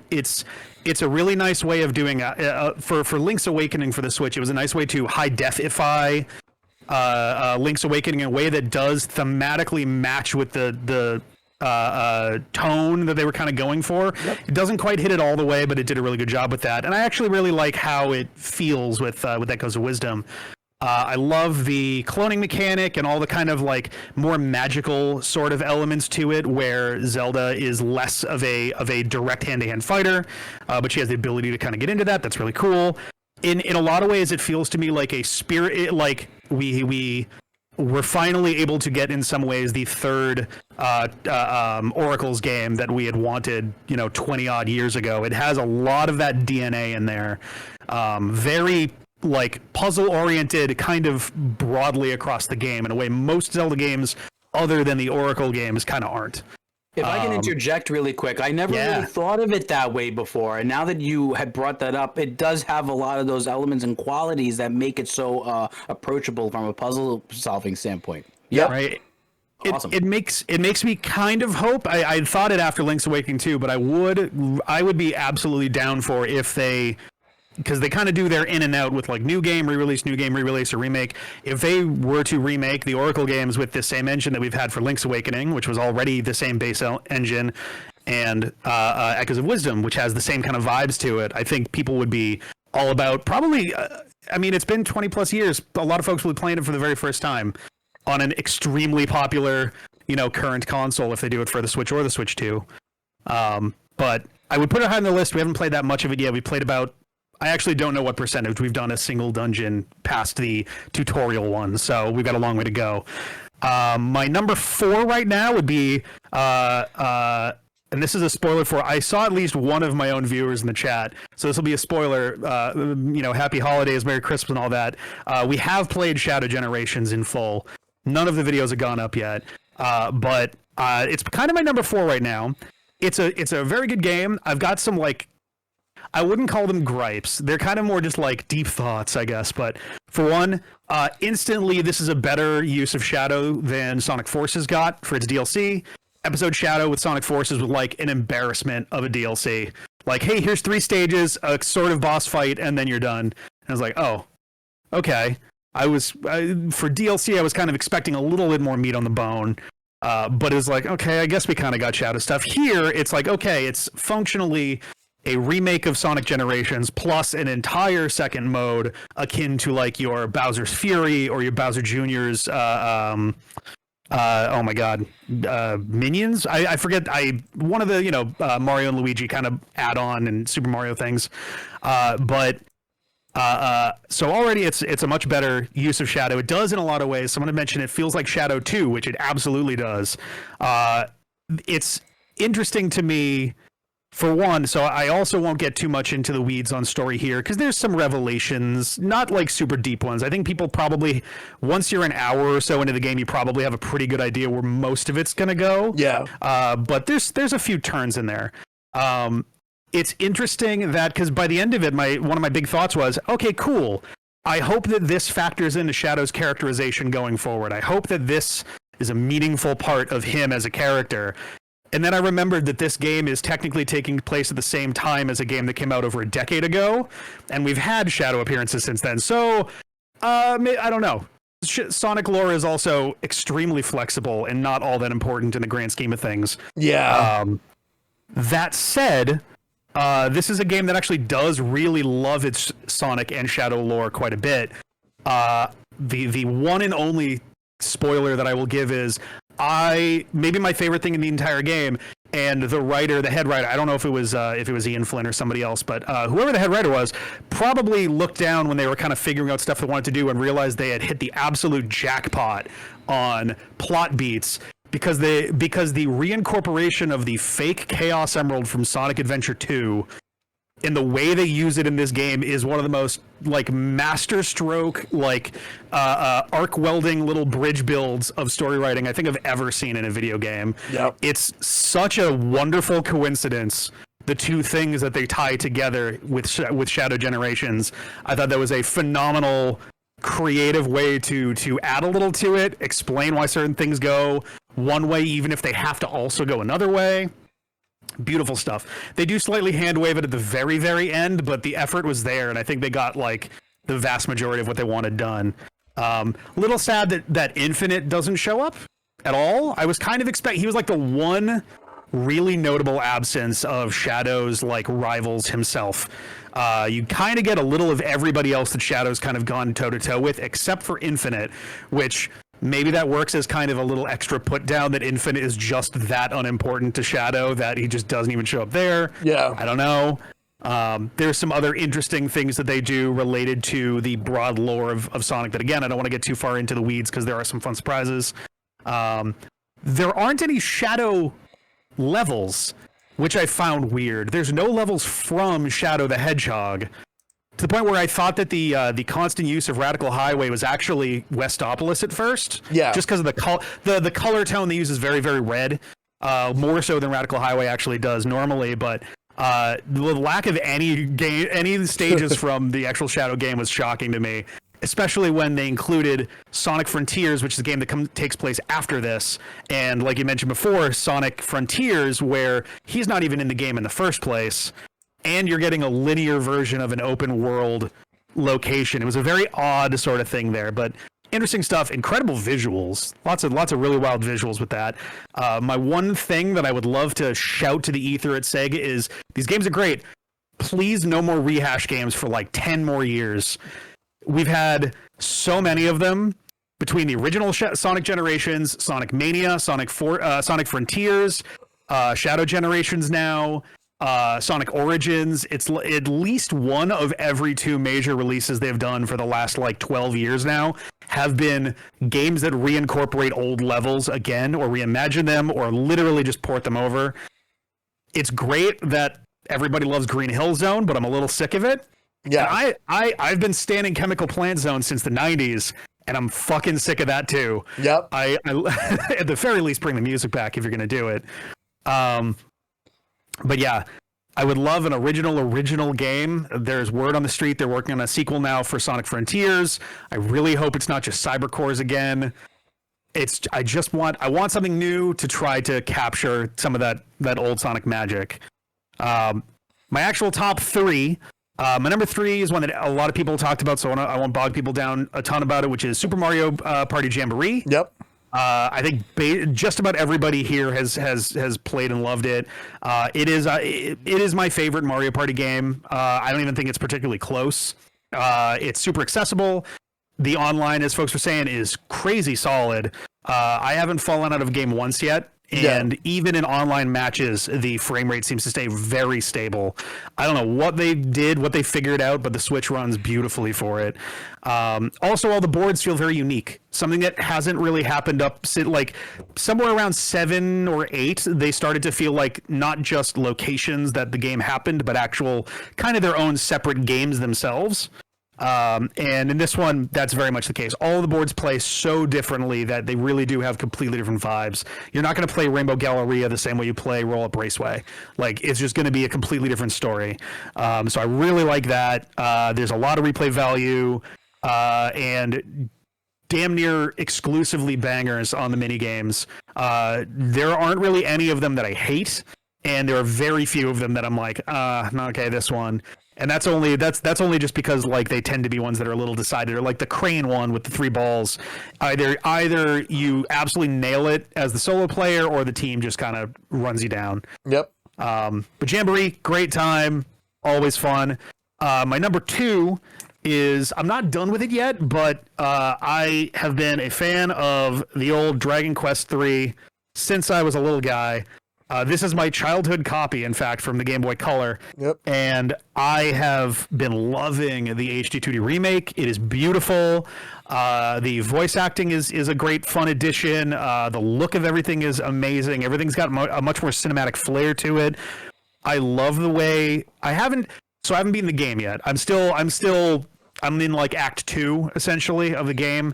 Getting near the end of it, about to hit Act 3 very soon, but the way so far, at least, that they've tied things in a little bit to other Dragon Quest games. I don't want to say too much more than that, because I know that at least one person who was on tonight is actively playing a game that is tied in with it as well. So I don't want to give away the game, but it does tie in very neatly with other games in the series in some interesting ways that I'm curious to see how they unfold. And I'm left curious about a few specific details. I'm curious if the Green Book is going to do something at some point. There's a very noticeable Green Book that's going on, and I'm curious. So we'll see. Yeah. But yeah, it's a game that I've loved my whole life, and it's been wonderful to play it again. It's not an especially hard game. Playing on the default kind of Dragon Quest difficulty, you can get by with basically 0 grinding at all, which is a wonderful treat in an RPG. I think for a Draconic Quest, you probably would need to grind a bit just to keep up. And I haven't tried Draki Quest. I assume it's kind of a pushover level, but it's a great introduction and it's a great story, so it's a good time there too. And that would have been my number 1 game of the year. until literally, I think, 2 days ago. And I have already fallen by the wayside. I'm sure a lot of people have played this and found themselves just sucked into a complete black hole. But I think I have to give my number one game of the year to Balatro. I cannot remember the last time I have been so hooked completely by a game in such a short amount of time. I bought it yesterday at 1 p.m. Mm-hmm. And I had a hard time sleeping because I wanted to keep playing it. I haven't touched it at all today, and I'm dying to get my hands back on it. Gold deck seems to be a great way to get your first victory, which is wonderful. I think I'm still working on... I think actually I just got the red deck through the thing. So the musing I kind of had over it last night at one point was... I think and I think this is part of what makes the game so approachable and makes it so likable too, is this is the first game I can think of in oh boy, an extremely long time where I look at it and go like, oh my God, I could have made this game. This is such a it's a poker roguelike. That's the entire description you need. It's a poker roguelike. And the fact that you can describe it so succinctly like that, it's like, yeah, sure, I could have made that. Anybody could have made that. But as the line from The Social Network goes, if you guys were the inventors of Facebook, you'd have invented Facebook. Like, someone sat down, Local Funk sat down and went, I'm gonna make a poker roguelike, and they did, and it's an unbelievably addicting game. It's shocking how fast it sucks you in, and how fast you kind of get how the game works too. It takes so little explanation to kind of get the idea going there, but like it's so good. I can't like verbalize it. It's all like emotions. I don't know. It was a surprise for me. I know it's been out since like February, but I only just picked it up at long last. I see what the hubbub is all about, and I think I would give that my game of the year. Doesn't have to be a big, crazy, enormous 1,000-hour game experience. I mean, though maybe it will be in the end. I don't know, but it's the game that I think spoke to me the most this year. It's great. Yep. Balatro is absolutely incredible. I will definitely be talking more about that later on. But yeah, Rick, thank you so much for being a part of this. It was awesome. Yeah, thank you for having me. This has been great. Yep. And I'm looking forward to having you on once again next year. Absolutely. Yep. All right, so next up is going to be Maple. Maple, you're next. Yeah, hello. Hey, Maple, good to see you. Hey, good to see you too. Thanks for having me on. For anybody who's not familiar with me and what I do on Twitch, I'm Moonlit Maple, variety streamer here on Twitch. I stream all kinds of games, mainly Nintendo, sometimes dabbling in Xbox, PC, that kind of stuff, doing multiplayer stuff with the rest of the Digital Bonfire crew. And we do our special monthly Kart Fest every now and then, doing special Mario Kart 8 team tournaments with different themes every month, depending on the time of the month. We've done, for Christmas one year, we did Elf versus Home Alone. Yep. We've done Vanilla versus Chocolate, McDonald's versus Wendy's, Beatles versus Queen, Kit Kat versus Twix. But yeah, no, always down for fun times. And thanks for having me on earlier in the season for the Cartoon Network episode. That was a lot of fun doing that with you, Epic, and then Kyle. I think Kyle. Okay, I think Silver was part of that too, right? Yeah, Silver was part of that, but also Kyle Gamer. Yeah. But yeah, no. So truth be told, I have. This is a bit embarrassing. I have only played one new game that came out in 2024. Mainly this year, I've pretty much just been focusing on catching up on games that I've owned for a while and never actually touched. Mm-hmm. So I've finally got around to beating Kirby and the Forgotten Land. Phenomenal game. Mm-hmm. I've been playing through Eichenfell, which has been a blast. For anybody who doesn't know that game, I urge you to pick it up. If you love action RPGs like Paper Mario, pick up Eichenfeld. It is such a wonderful game with an amazing story. Yes. Highly recommend it. I know Shell also loved it. He played it earlier this year too. I definitely did. Yep.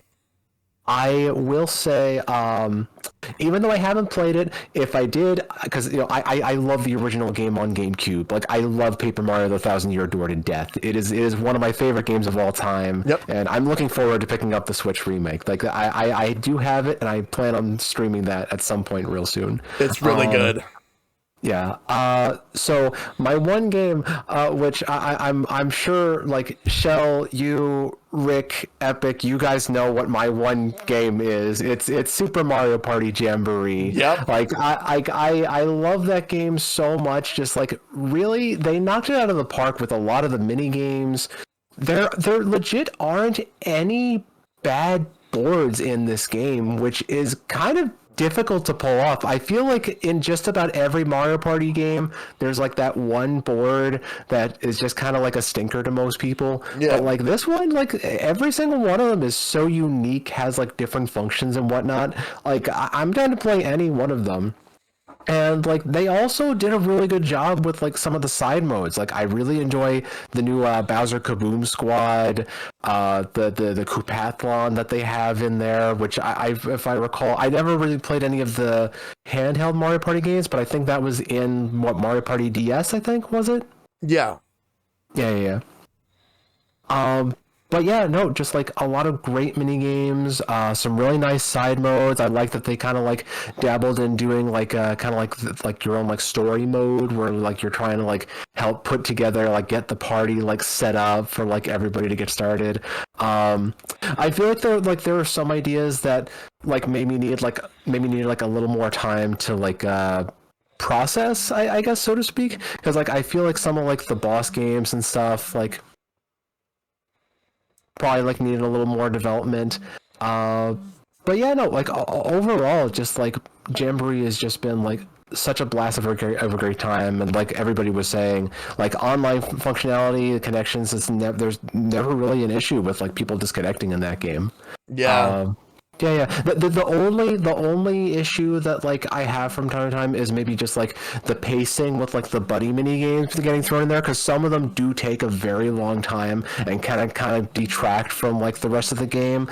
But like I feel like once everybody has like a handle on like the mini games and everything, you can kind of skip the mini game rules, which kind of helps speed up the process. And yeah, no, just phenomenal time. I actually do need to step away for a quick second, but Shell, thank you so much for having me on. I will see if I can lurk, but yeah, no, thank you so much for having me. And thanks for being a part of this, Maple. I appreciate it.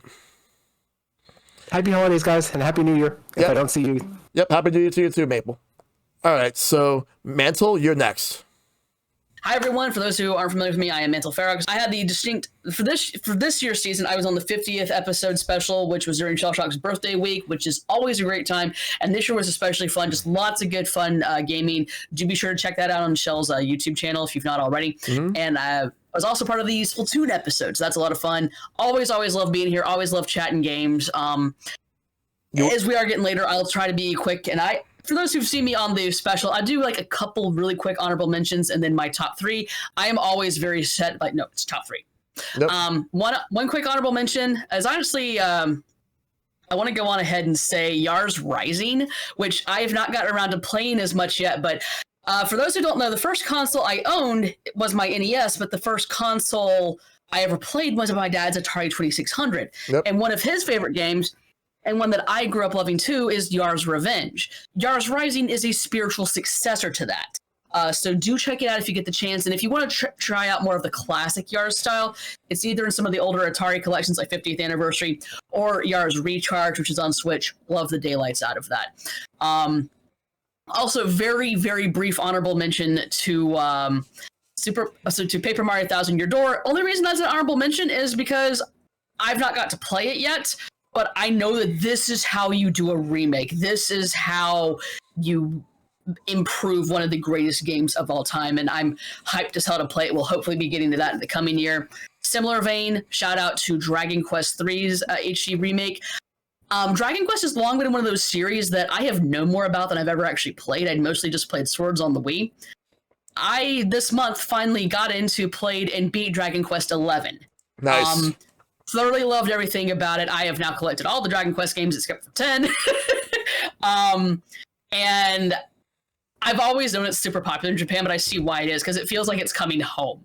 And I know more about 3 than I've ever played. I do have a copy of it for the NES, Dragon Warrior 3, but I'm hyped for this. And just, it's so great, and I'm hyped for all this more stuff that we're getting with it. And my last honorable mention is, for me, it's my most meaningful one would be Splatoon 3 for side order, and since everyone else mentioned it, Grand Festival. So those, obviously, I was on the Splatoon episode. I love Splatoon. I get my nickname Mantle from Splatoon. Side order, again, for me, it's like I'll count side order as a game beaten because of all the effort that goes into it, and there's a credit screen. Side order, to me, I know it's more of a roguelite than a roguelike, but I loved every bit about it. The additional lore, the gameplay, the modifications. I hope that we get to see some of this in this story campaign and maybe even the main game in Splatoon 4. It was just incredible, and it's a DLC done right. Hot take, I actually enjoyed it a little bit more than Octo Expansion. I know some people might think it's weird that I like it more than Octo Expansion, but they're both amazing in their own way. And being able to customize everything to that degree in just an overpowered, ridiculous way is just fun. So that's part of why I like that additional variety, aside from just the level variety. To me, like, if you fuse the two, it would be the perfect DLC or boost. But those are the honorable mentions. On to the top 3. Yep. Number 3, Unicorn Overlord. Ooh, nice. I am a big Vanillaware fan ever since Muramasa way back on the Wii. That was the game that reminded me why I love side-scrollers. And it is just a graphically gorgeous game. It kind of plays similar to Tactics Ogre and some of those other tactics games that many of us are familiar of. I know that there's been other people fussing about some of the changes in the language, but the old English feel that they go for, that's kind of more Fire Emblem-y, just it feels right at home. But the graphics are great, the gameplay is incredible, voice acting spot on, music. I'm still very early in the game, but this game has left enough of an impression on me to not only splurge for the physical, which physical forever, but to put it in my top 3. Because this, as with many of you, was a year of a lot of games, more than people realize it was. I was mostly playing older games in my backlog, which I'd made some good RPG progress this year, including finally getting around to Xenoblade Chronicles 3 and Octopath Traveler 2. So yeah, Unicorn Overlord, as we all joke around, funny name, amazing game. My number 2 game of the year, completely unsurprising to many of you, is Endless Ocean Luminous. Yes. Which, of the trio of Endless Ocean games, I will be the first to say it is the weakest one. It is my least favorite of the 3, especially the story mode.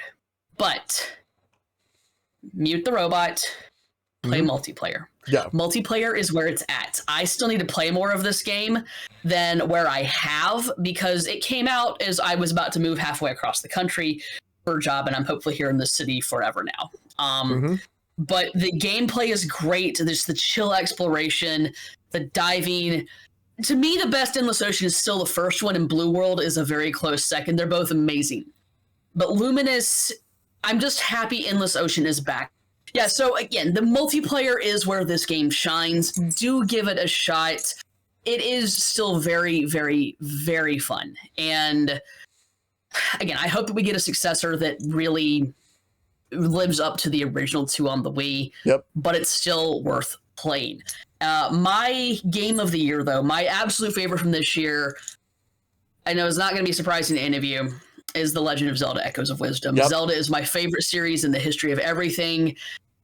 I have been excited for this game since it was announced. I have completed it. It's just so beautiful. The music is great. This game even made me emotional at the end, like not only because of that, but because of how much the series means to me. Yeah. And a fun little fact, I know we were all mentioning Hyrule Warriors a bit earlier. Zelda Echoes of Wisdom came out on the 10th anniversary of the original Hyrule Warriors. Yep. So that for me was like, hey, anniversary, yay, new game. It was like, oh no, I need to play at least one level in Hyrule Warriors, because that's my annual tradition every year. And then I dove right into Echoes of Wisdom. But no, I know we've all waxed about it, so I won't go on too much more, but the very creative mechanics, because like even though Zelda is an incredibly strong character, This Zelda, we've never met her before. So being able to see how she handles it, because let's face it, if we had Tetra or even Ocarina Zelda, they would both just be like swashbuckling, like fighting their way through, possibly with even more efficiency than Link. Yep. This Zelda, she uses her wisdom. As we all know, every single Zelda, not only is she a strong character, just the powers of evil are very strong, she's a very smart character, regardless of having the Triforce of Wisdom. And being able to explore this similar yet different Hyrule was fantastic. I have strong ideas of where this might fall on the timeline. I have a strong feeling it's in the Fallen timeline, possibly before Link to the Past. But regardless as to when it is, we have the game, and that's what matters the most. Exactly. And it was just so creatively done. It combined the best of both your 3D and your 2D Zeldas. Like the way that we had Z targeting for this is great, because as all of us know, the 3D Zeldas are the exact same as the 2D. They just added a Z axis. Yep. This one added a little bit more to that. So I think it's like it's not in my top 10 Zeldas of all time, but I still love it. And highly, highly recommend it to everyone here. But before my internet decides to be silly again, I'm going to go ahead and step back. But one last plug I will say, back on Thousand Year Door, Random also did an amazing video on that, which I got to voice act in. Nice. So it's really cool. I'll put that link in the chat. So shameless plug since our friend is not feeling well. But yeah, there were more games this year than people realized, but I think that it was still a very strong year for the Switch, even if a more staggered year. And we're all very primed for when the successor happens. And I couldn't think of a greater crew to celebrate this with. Oh, absolutely, yes. And Mantle, thank you once again for being a part of this, and I look forward to having you on next year again. I am honored and excited for it, my friend, and hopefully my ISP will behave by then. But thank you all for your patience with this. Always love catching all of you. Yep, absolutely. All right, so Zeno, you are going to be up next.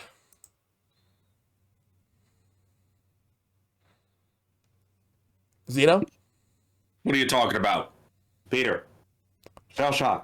Stop looking at me. What? Oh, wait. You're here?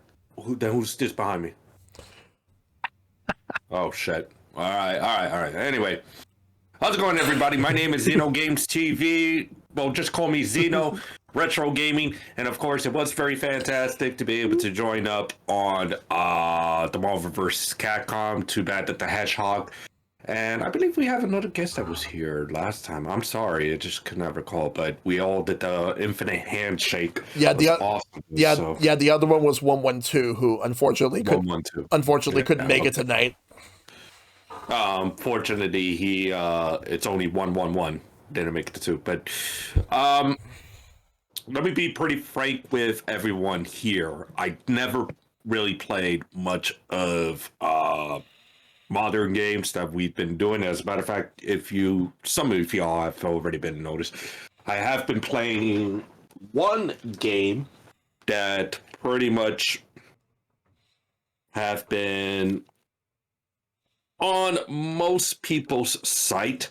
And if you could be bad camera, there you go. Bit of a monster jam, and of course it was due to me being a huge monster truck fan. Been following the series, have been knowing the knowledge on these, and for them to finally put out something that is actually modern, great driving, using the Unreal Engine. Oh, somebody got kicked off. And something that is fun for all ages, as well as their latest DLC. It's actually quite exciting, so to say, someone who's a monster truck fan. Of course, this is open for everyone. You do have a learning curve due to rear steering and such, but it doesn't really matter if you're just there for the realism or there for just fun. That's the stuff that there is. But most of the time, it has been retro games on this year, and Shellshock. I'm going to let you know on this. Thank you so much for allowing me to have you a part of NFL Streets 2. Because this was something that I had in mind when I started these arcade games. I want to promote streamers. I want to be able to have streamers be a part of some of these games that allows you to customize your character or team and such. And when I thought about NFL Street 2, of course, one, I got involved. I put him in because he won the Mario Party game with the whole football dash thing. But yeah, he did it. He got the touchdown. Was like, yep, you know what? Screw it. You're gonna be a part of the team. All right. I don't care what you say. I don't care if you do not like football. You're gonna be a part of the team. Yep. And he does. But for you to be part of the team, and on top of that, using your likeness to the best of my ability, and also promote you on my NFL streets, I cannot be much appreciated and grateful for letting you giving me this opportunity. Of course, this goal goes out to a lot of streamers here and also on your channel and anybody else's channel. When I get the opportunity to be able to do these things, please, first off, let me know about it because I'm part of a community. I keep getting friend requests. I keep getting DMs, and I have no idea why you're doing this to me. No, do not. You got 5K viewers and you're hitting me up? Get out of here. Anyway, I'm sorry about the rage. It's fine. Please, just let me know. Hey, I hear you doing this community thing. Creating people free advertisement. You can I be able to join it? And there we go. Yep. If I say yes, you're in. If I say no, but there's something that is not clicking. Which, by the way, free promotion. Arcade Ducks NHL season. That's gonna happen. And on top of that, I am thinking about doing some wrestling Royal Rumbles in it. So, I'm seeing every single one of y'all that I'm gonna toss out of the ring, especially your cat. That cat, I'm gonna toss that cat out of there. Yeah, you're looking at it. But anyway, there's one game I will say about this year. We did discuss it a couple of weeks. I don't know if it was your last one. No, it was. It was like a couple of weeks ago. Like it's the penultimate one before the other one I did. Yes, yes. Aside from Marvel Rivals, which I am so freaking upset how good they got some of these characters. I cannot be upset about the players. It's just that they really nailed the mark with several of these Marvel characters and such. All right. I'm not upset as in angry. I'm just upset. Damn it, they got it good. But Marvel vs. Capcom, bro. Yep. I mean, I want to hear from you.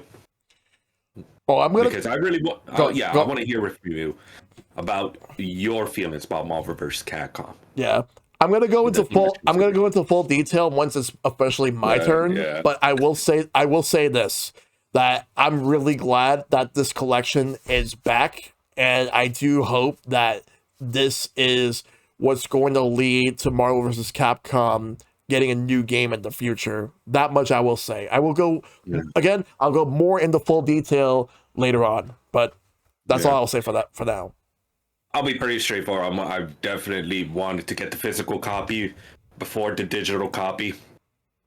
I mean, I want to get it for the Switch because it was a great opportunity for me to be able to enjoy Marvel vs. Capcom on my newly built PC, which was thank you so much. I do love to play console games. I do love to collect. If you see all the stuff, I'm a nostalgic person. But let's I get off the track. It's just so much that I have to say that pretty much relives the nostalgia. And if you want a great opinion about Marvel vs. Capcom and how much the community love it, it's not just Marvel vs. Capcom collection, all right? It's not just the fighting game collection that it's going to be, that we just got the first one, and the second one, I cannot wait because so many games. I'm screaming like a fangirl right now. Anyway, but it's also Ultimate Marvel vs. Capcom 3. The community has created it. We recently got a release of Marvel vs. Capcom Infinite and Beyond. Yep. By Maximilian Dude, and holy crap, does that look so amazing. So as far as today's top games, okay, everyone that before me and probably afterwards will be able to say about how amazing this year has been, and also some duds here and there. Go ahead, everybody. I see your mic's muted. You gotta say Concord. All right. I hear it. All right. Anyway. The truth of the matter is, and what I've learned from Unruly, Kenny, is that, you know, you gotta love what you love about gaming. Yeah. If you don't like about something about a game or such, just shut the fuck up and just move on. I've seen it so much on Twitter about discussing a death of a game, how much a game is going to kill a game, how much the company screws over some of the developers and such. Look, I'm a game designer. I have yet to really taste that huge success and such, but whenever I make a game, all right, you know, it's either a learning experience or I want y'all to be able to have a fun time, all right? If it isn't good, okay. Mistakes was made, troublesome has happened. It's not easy always to make it a game. I ain't trying to make excuses for these people, but it's just so dang rough with today's society and all. But no matter what, gaming is always going to live because of how awesome the community is, because how awesome the fan base are. And if you're going to be that type of an a-hole to be able to put down another game, try to be able to, you know, shut it down and such, well, screw off.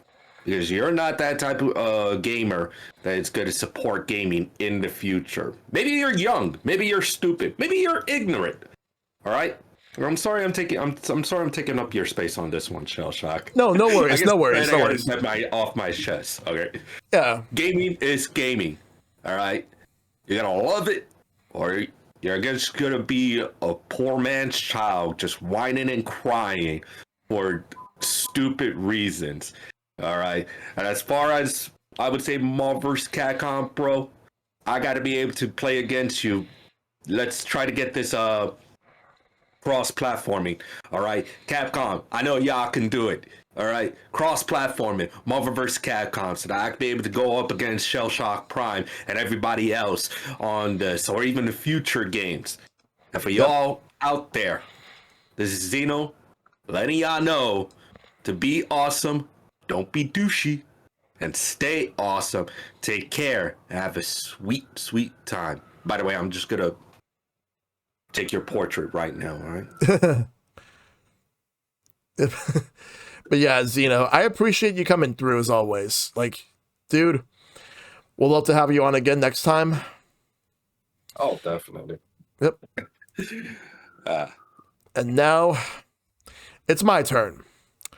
So we're going to talk about my games of the year because we have a lot more to talk about. So let's do it, shall we? Okay, so first things first.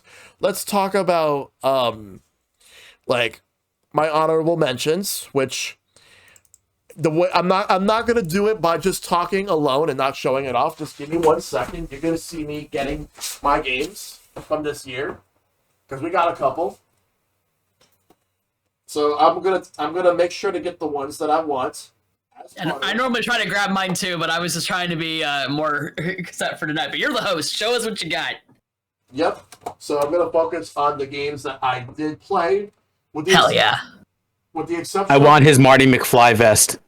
Yeah. I know, right? He wears it better than Marty does. Yeah, because the thing is, I tend to look better than Marty.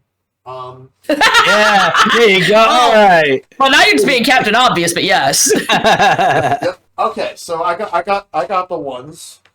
The only one that I don't. You're also better at Wild Gunman. The only one I don't have on me because I've lent it to Ash Paulson of Good Vibes Gaming is Mario and Luigi Brothership, and which I will get it back soon. But I will say that's my first honorable mention, Mario and Luigi Brothership, which I enjoyed the game. Yes, I know there's pacing issues. Another issue that I will bring up that hasn't really been brought up tonight is the fact that, you know how the past Mario and Luigi games were like when you hit the A button for Mario and the B button for Luigi? It's one of those. Oh yeah. But this is more of a minor issue, like one of those things where it just throws you off at first, but it will take time to get used to, because I think Acquire kind of had this whole like, let's treat this like a full-fledged meaty RPG in mind, which again goes hand in hand with the whole pacing thing, but at the same time it's the type of thing that throws you off, but you get used to it after a while. But I still enjoyed the game. Like the story, yes, there's some fluff, but a lot of it I thought was well made. It's just that there's a couple of things about the game that we could have done without, but other than that, pretty solid game. The next one that's on the honorable mentions, which, believe it or not, you would wonder why it's on here and not in my top like 3 games, because I'm doing top 3, is Paper Mario: The Thousand Year Door. Great game, absolutely spectacular. I've actually never played the original, so playing the remake was definitely a huge treat. And honestly, I am so glad I did, because I will say that in terms of the Mario RPGs I played, which I will say, this is the best one for me. I love this game. This game is incredible. And I know if I would have played this on the GameCube, I would have loved it just as much on the GameCube. But more likely, I think I would probably like it better on here because of all the quality of life stuff that they had, like the warp room. They streamlined a lot of stuff, and also the one thing that's very important, as you can see, I'm wearing this Vivian shirt right here. I want to bring up something very important, because the original kind of danced around a certain topic, but in this version, they actually talked about it, and I'm glad they did. And that's about the character Vivian. So, originally in the Japanese version of the GameCube game, they did actually acknowledge the fact that Vivian is trans, but they kind of not did that in the GameCube localization back in 2004. However, in this version, this is basically closer to the original Japanese script, and they actually kept it. They actually did acknowledge in this version that Vivian is trans. So I'm really happy that they actually did this. And I've seen way too many toxic people online angry at Nintendo for this, to the point where there were so many people making mods to try to get rid of that, which ironically enough got shut down by Nintendo of America, which I'm glad that they did. Like, it's like, yes, I'm not the biggest fan of Nintendo going after mods and all that stuff, but this is one of those times where I was like, yes, because fuck those people for trying to erase something that's very important. And people will be like, oh, but what about the artistic integrity of the original? Fuck that. Fuck that. You don't. The original was Japanese, and she was like that in the Japanese, so they have no argument to stand on. Exactly. This is the artistic integrity of the original. So something like that similar happened with the Spider-Man game, where someone wanted to get rid of the flag in the game. You know. Oh yeah. They want to get rid of the flag, but of course that got shut down. So good on that. Media literacy. But yes, I absolutely am glad that I played this game. This game is incredible, and all I'm gonna say is, if anyone has an issue with many of the themes of this game, go fuck yourself, because because you're not important. So there's that. Yep. Okay. Next up is going to be the next game that I'm going to talk about is going to be the Nintendo World Championships NES edition. Lots of fun. Being able to speed run. Yes, I know it's not exactly the same type of game as NES Remix. I know people see the like that more because of the casual aspect, but at the same time, I like this for the simple fact that it helps me get better each time with these NES games, but here's the problem. Some of these NES games aren't that good. Kid Icarus is actually not that great of a game. Excite Bike is not that great of a game. I've seen so many people play this game that do not like some of those NES games. Like, I'm gonna say this right now, the best games on here that they picked, like, yeah, Zelda, Metroid. Well, actually, no, Metroid, not really. I was about to say, can I say something controversial? Metroid 1, really not a very good game. You're not wrong. Every sequel is so much better, including the Game Boy one. It's a fun if you game. played a Zero remake Mission is of what it, it's it was supposed to be. But Zero Mission is, yeah. Zero Mission's great. Zero Mission is good. I just beaten that. It's really good. I am the person who tends to prefer Zelda 2 over Zelda 1. That's And fair. Kirby's Adventure is really good, but Oh yeah. if there's any flaws I have, I kind of wish there were more games on here from Nintendo, and I kind of wish this would have probably been asking a little bit more, but I wish there would have been some third parties here. I would have liked Castlevania. I would have liked Contra. The one third party that would have excited me the most being on here would have been Mega Man. I would have loved Mega Man on here. That would have been amazing. Ninja Gaiden, like, you name it, like, so many really good third parties should have been on here, but alas, Nintendo just wanted to keep it to just Nintendo only, but that's about it. That's perfectly fine by me, but I still think this is really worth getting, but collector's edition may not be easy to get, but if you can find it, but I personally think that it's also better just getting it digitally, but all I'm gonna say is this is fun.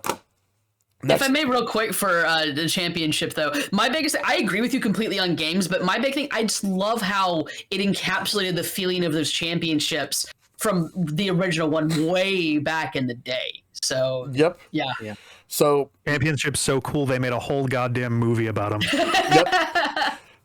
Sonic and Dear Shadow. Fred Savage, where are you? Full disclosure, I actually need to play more of it, but I actually got #1 in the world on one of the challenges, so I kind of just peeked and hadn't played as much of it. But I'm still gonna love it. Next up is Sonic and Shadow Generations. This game is fun.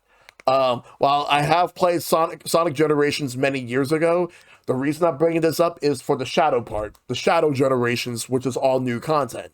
You have Shadow levels. This is basically like a good solid 4 to 5 hours worth of content if you're not 100% in the game. It's obviously more if you're 100%ing, but just being able to have all of these Sonic levels for Shadow, even levels he was not even in, like he was not even in Frontiers, and then like in Forces he was not even playable in that. He was one of the characters you had to fight against, but still, the fact that they decided to use this as a way to tell you more stories about Shadow and bringing in like Black Doom and everything, this game is fantastic. Highly recommend it, especially if you want to get into something new for Sonic. Next up, one more honorable mention before we do the top 3, and this would actually be a shocker because I was trying to figure out which one I was going to go with. But I'm going to go with Super Mario Party Jamboree. I love this game. This game is a lot of fun.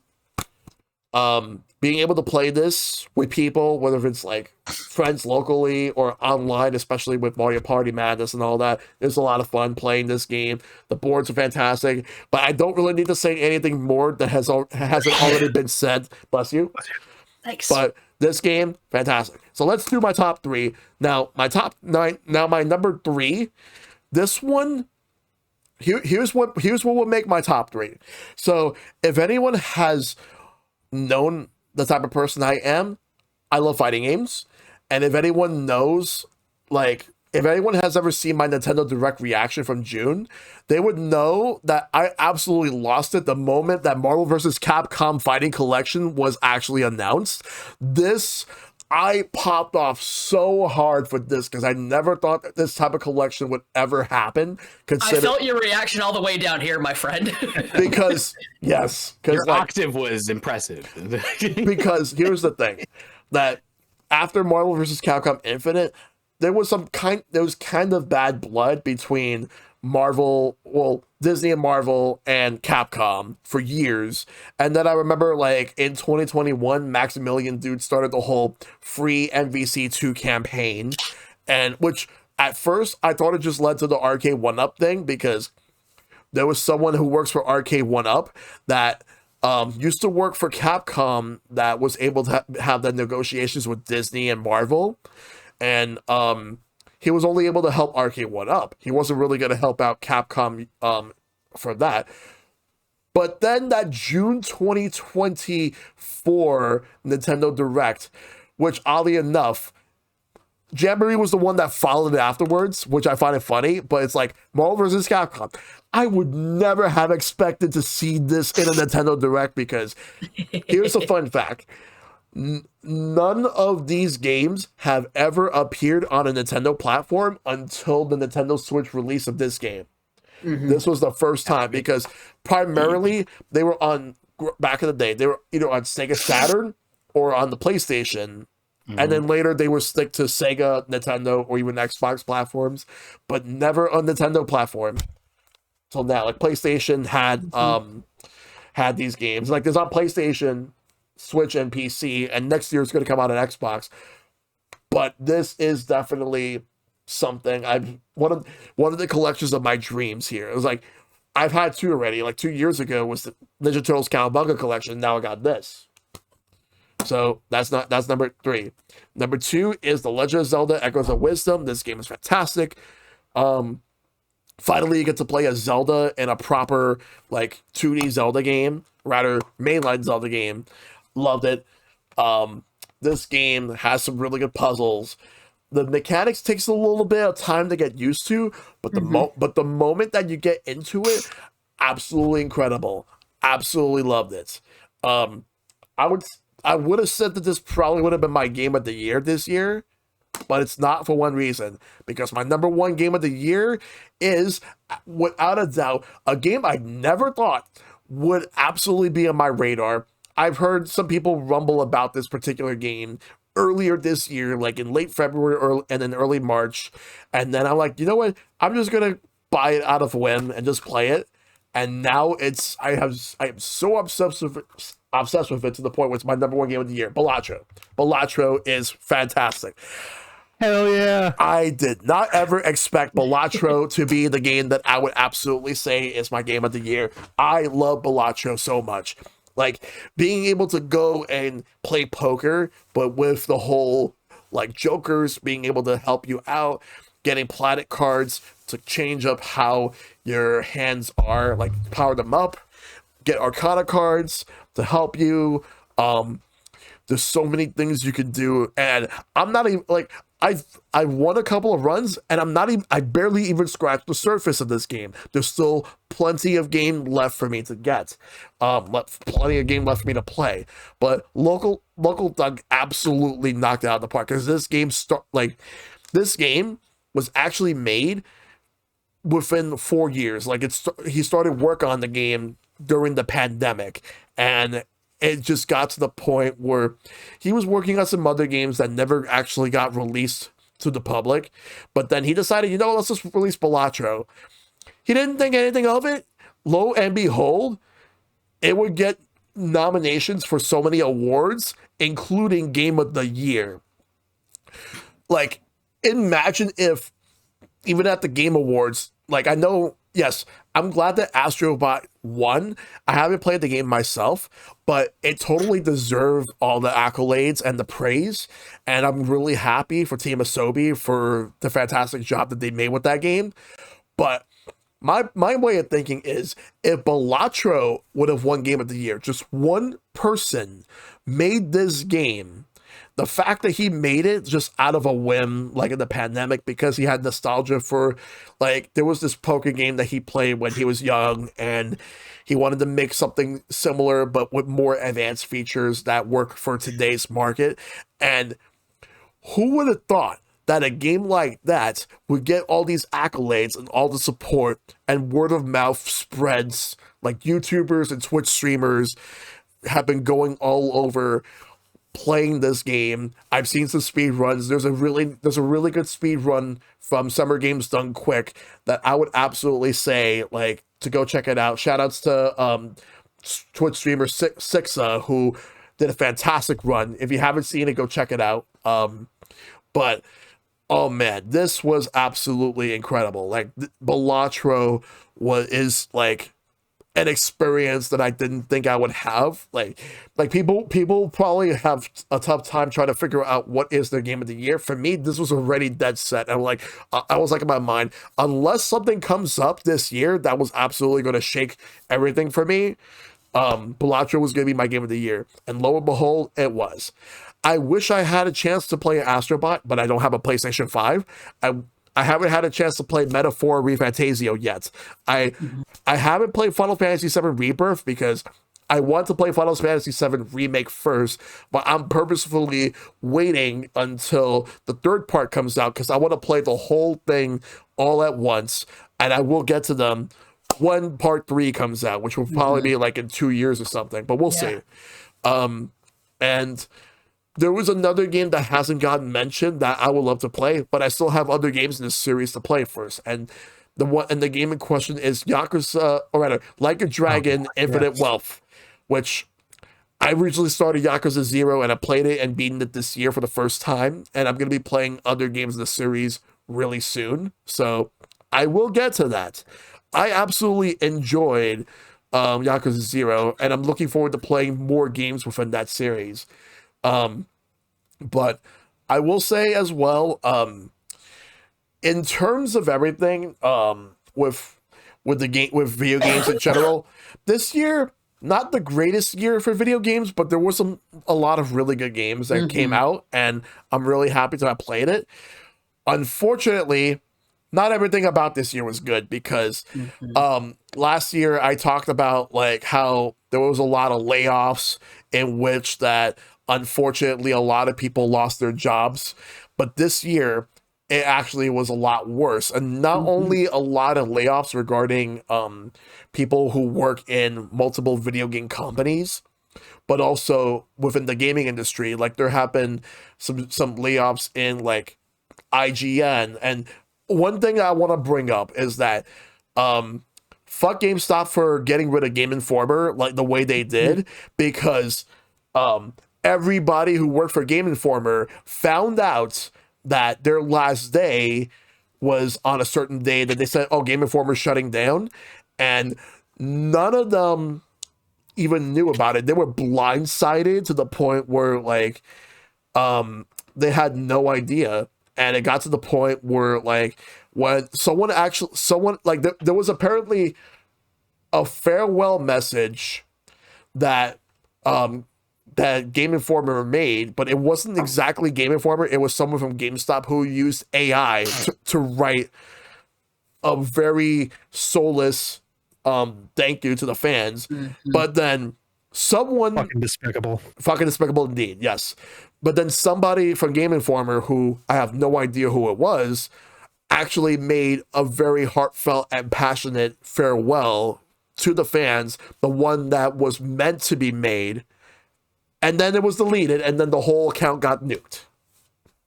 So, absolutely vile and despicable behavior from GameStop right there. Like, fuck them for that. But between like a lot of game journalists losing their jobs, as well as a lot of people who work in the gaming industry in so many different ways losing their jobs. But you wonder what's the worst thing about that? The fact that there's a lot of people who are really happy that these people are losing their jobs just because of the fact that they wanted to go out of their way to say like how like these people are not worth it, and they talk about like how they talk so much shit and harass a lot of them. It's awful. Like, but then again, at the same time, it was mainly on Twitter. Although now I pretty much left that place because fuck Twitter. Yeah. But I'll say this right now. Like, yes, you can love and enjoy the video games that you play, and it's great to talk about and celebrate video games. Don't get me wrong. I'm really happy that we have these video games because obviously we use them as a way to escape, or we use them as a way to help us feel better and all that. But here's the thing. Without the people who make these video games, there wouldn't be any video games. So, like, while we can celebrate the games, we also have to celebrate the people who make them as well. Because they're the ones who have been there to help us with everything, because they've made these games. A lot of them have a lot of passion for video games, and the sad part is that a lot of the big CEOs within these companies have no passion. They pretty much just do what they can to get rid of you because they think that you are replaceable, and that sucks. But like, I know obviously that applies to every part of the industry, like multiple industries, but especially here in the gaming industry, it's no exception. The fact that these people have their lives put on the line just to be able to make these games, and then all of a sudden a lot of them just don't get the respect that they deserve, which sucks. And the same thing goes for like all these companies that think that AI is the future and would go out of their way to use them as a way to replace people. Not just the workers, but also like the voice actors and voice actresses. Shout out to SAG-AFTRA, which there's a lot of them on strike right now because it's at the point where. Yeah, so I'm actually part of the union, so yes, it's still going on. There are 2 games that I played this year off broadcasting that I did not mention and will not mention just because of that. And what the companies have to understand is that when you start to see cardboard cutouts of printed material at your theme parks and putting that up as your marker for entering a realm, that is the clear sign that you are not paying your people properly to get the job done to entice people to return. There are certain aspects of non-generative AI that can improve upon performance, but you can't get raw human emotion from generative AI. You can't. Exactly. And the I don't want to go too far into it, but writing is now at risk. I've got plenty of friends who are writers who are part of the Writers Guild who are just their writing rooms went from 20 people down to 4 to 5 people in a year and a half. And again, I had mentioned before about bottom dollar, and you can't invest in something that lacks creativity. You can't. You need storytellers. You need human stories. You need to pull from experience, and you can't pull from arbitrary places and gather information to just generate story. You need experience. Yep. And again, not going to go too far into it, but yeah, I am rallying behind my friends, and it's going to be an uphill battle for years to come until people understand that, you know, I don't curse ever, really, but these crypto fuckboys need to stop. They just need to stop and just understand that we're human beings for a reason, and things aren't going to be made simpler because you're Oppenheimering yourself into easygoing like daily activity. You can't do that. You can't just like say, well, what do we do with this technology? Just take a back seat and just remember that books are written by people.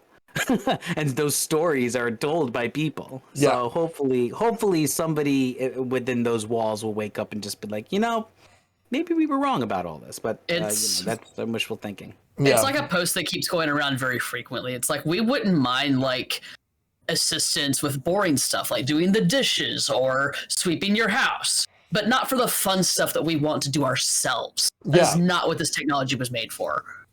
Yeah. And not even just the fun stuff, but just the creative stuff. Yes, precisely. Yeah, exactly. I think creativity is fun, but I get exactly what you mean. So thank you for that. There are people who don't find creating fun, and that's totally fine. Like that's everybody's got their own preferences. A lot of those people tend to be the ones who kind of lean in on the. I know I'm not gonna name drop people. There's a fairly prominent YouTube personality who went hard for AI based content and stuff like a year or two ago, and it was all over the place. Supergirl related stuff, if that rings a bell. Yeah.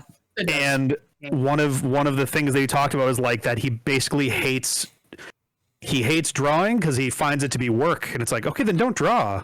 You don't have to draw. You don't have to You draw. don't have to do anything. So funny little known fact about me. Even though I've always wanted to be a marine biologist, there was this very brief time when I was in middle school where I was waffling between marine biologist and Disney animator.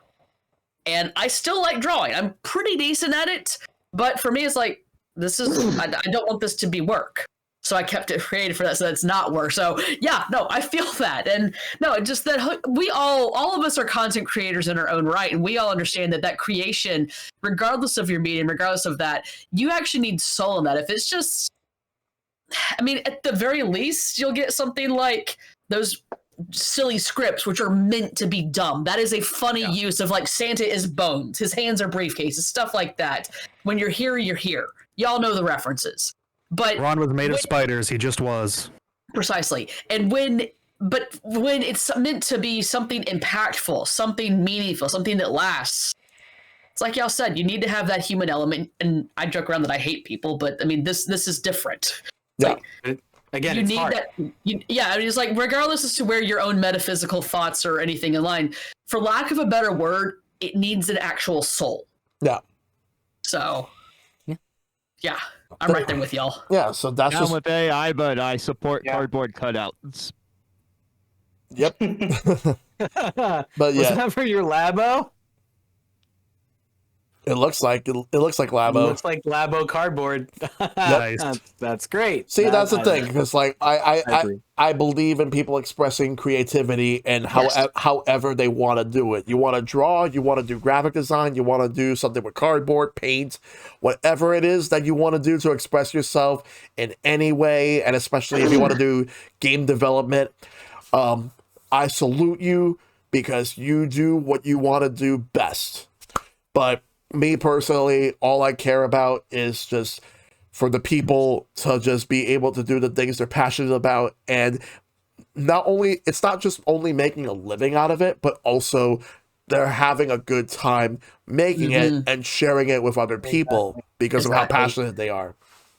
So and that's that. I'm glad you mentioned that, because that's one of the other things is like, even if you yourself don't like doing a certain aspect, as we all know, there's going to be someone who does do it, someone who enjoys writing or drawing. That's a job. Exactly. Work with them.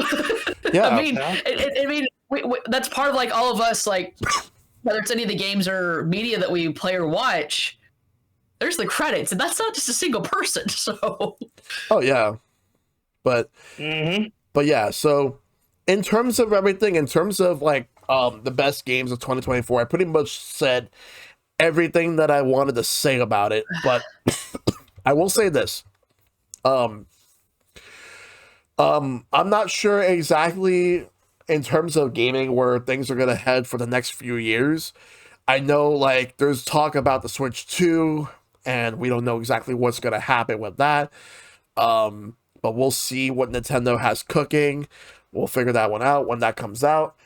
But I really do hope that even moving forward into the next like generations of video games, that people do get the respect that they deserve while making these games, as well as showing just how much they love the games that they make, which is why like I was glad that there's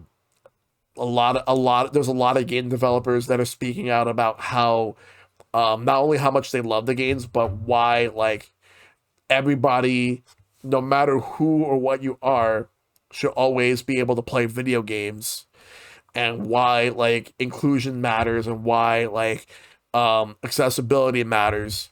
That's all it means. That's what it comes down to. And I'm really just happy that anybody gets to play these video games. So with that aside, I want to thank all of you for being a part of this. This was a really great discussion on like what we think are like either our best or our favorite games of this year. And I'm looking forward to doing this again, like within the next year for future episodes of Sharing with Shellshock. You guys have been amazing. So with that in mind, that's going to do it for this show. And I will say this before we go to the credits. May you all take care of yourselves. Be awesome. Stay awesome. Tell your loved ones you love them. Check out my them as always. Fight for everlasting peace. And I'll say this, the final thing, you guys, all of you guys, just make sure that you all stay safe out there, especially with how next year, how things are going to be. We're all in this together. We're all sticking together no matter what happens. Yeah. Just make sure to be grateful for everything. Cherish their loved ones while they're around. And not only that, you all are awesome. Take care. Y'all have a great night. Peace. Good night, everybody.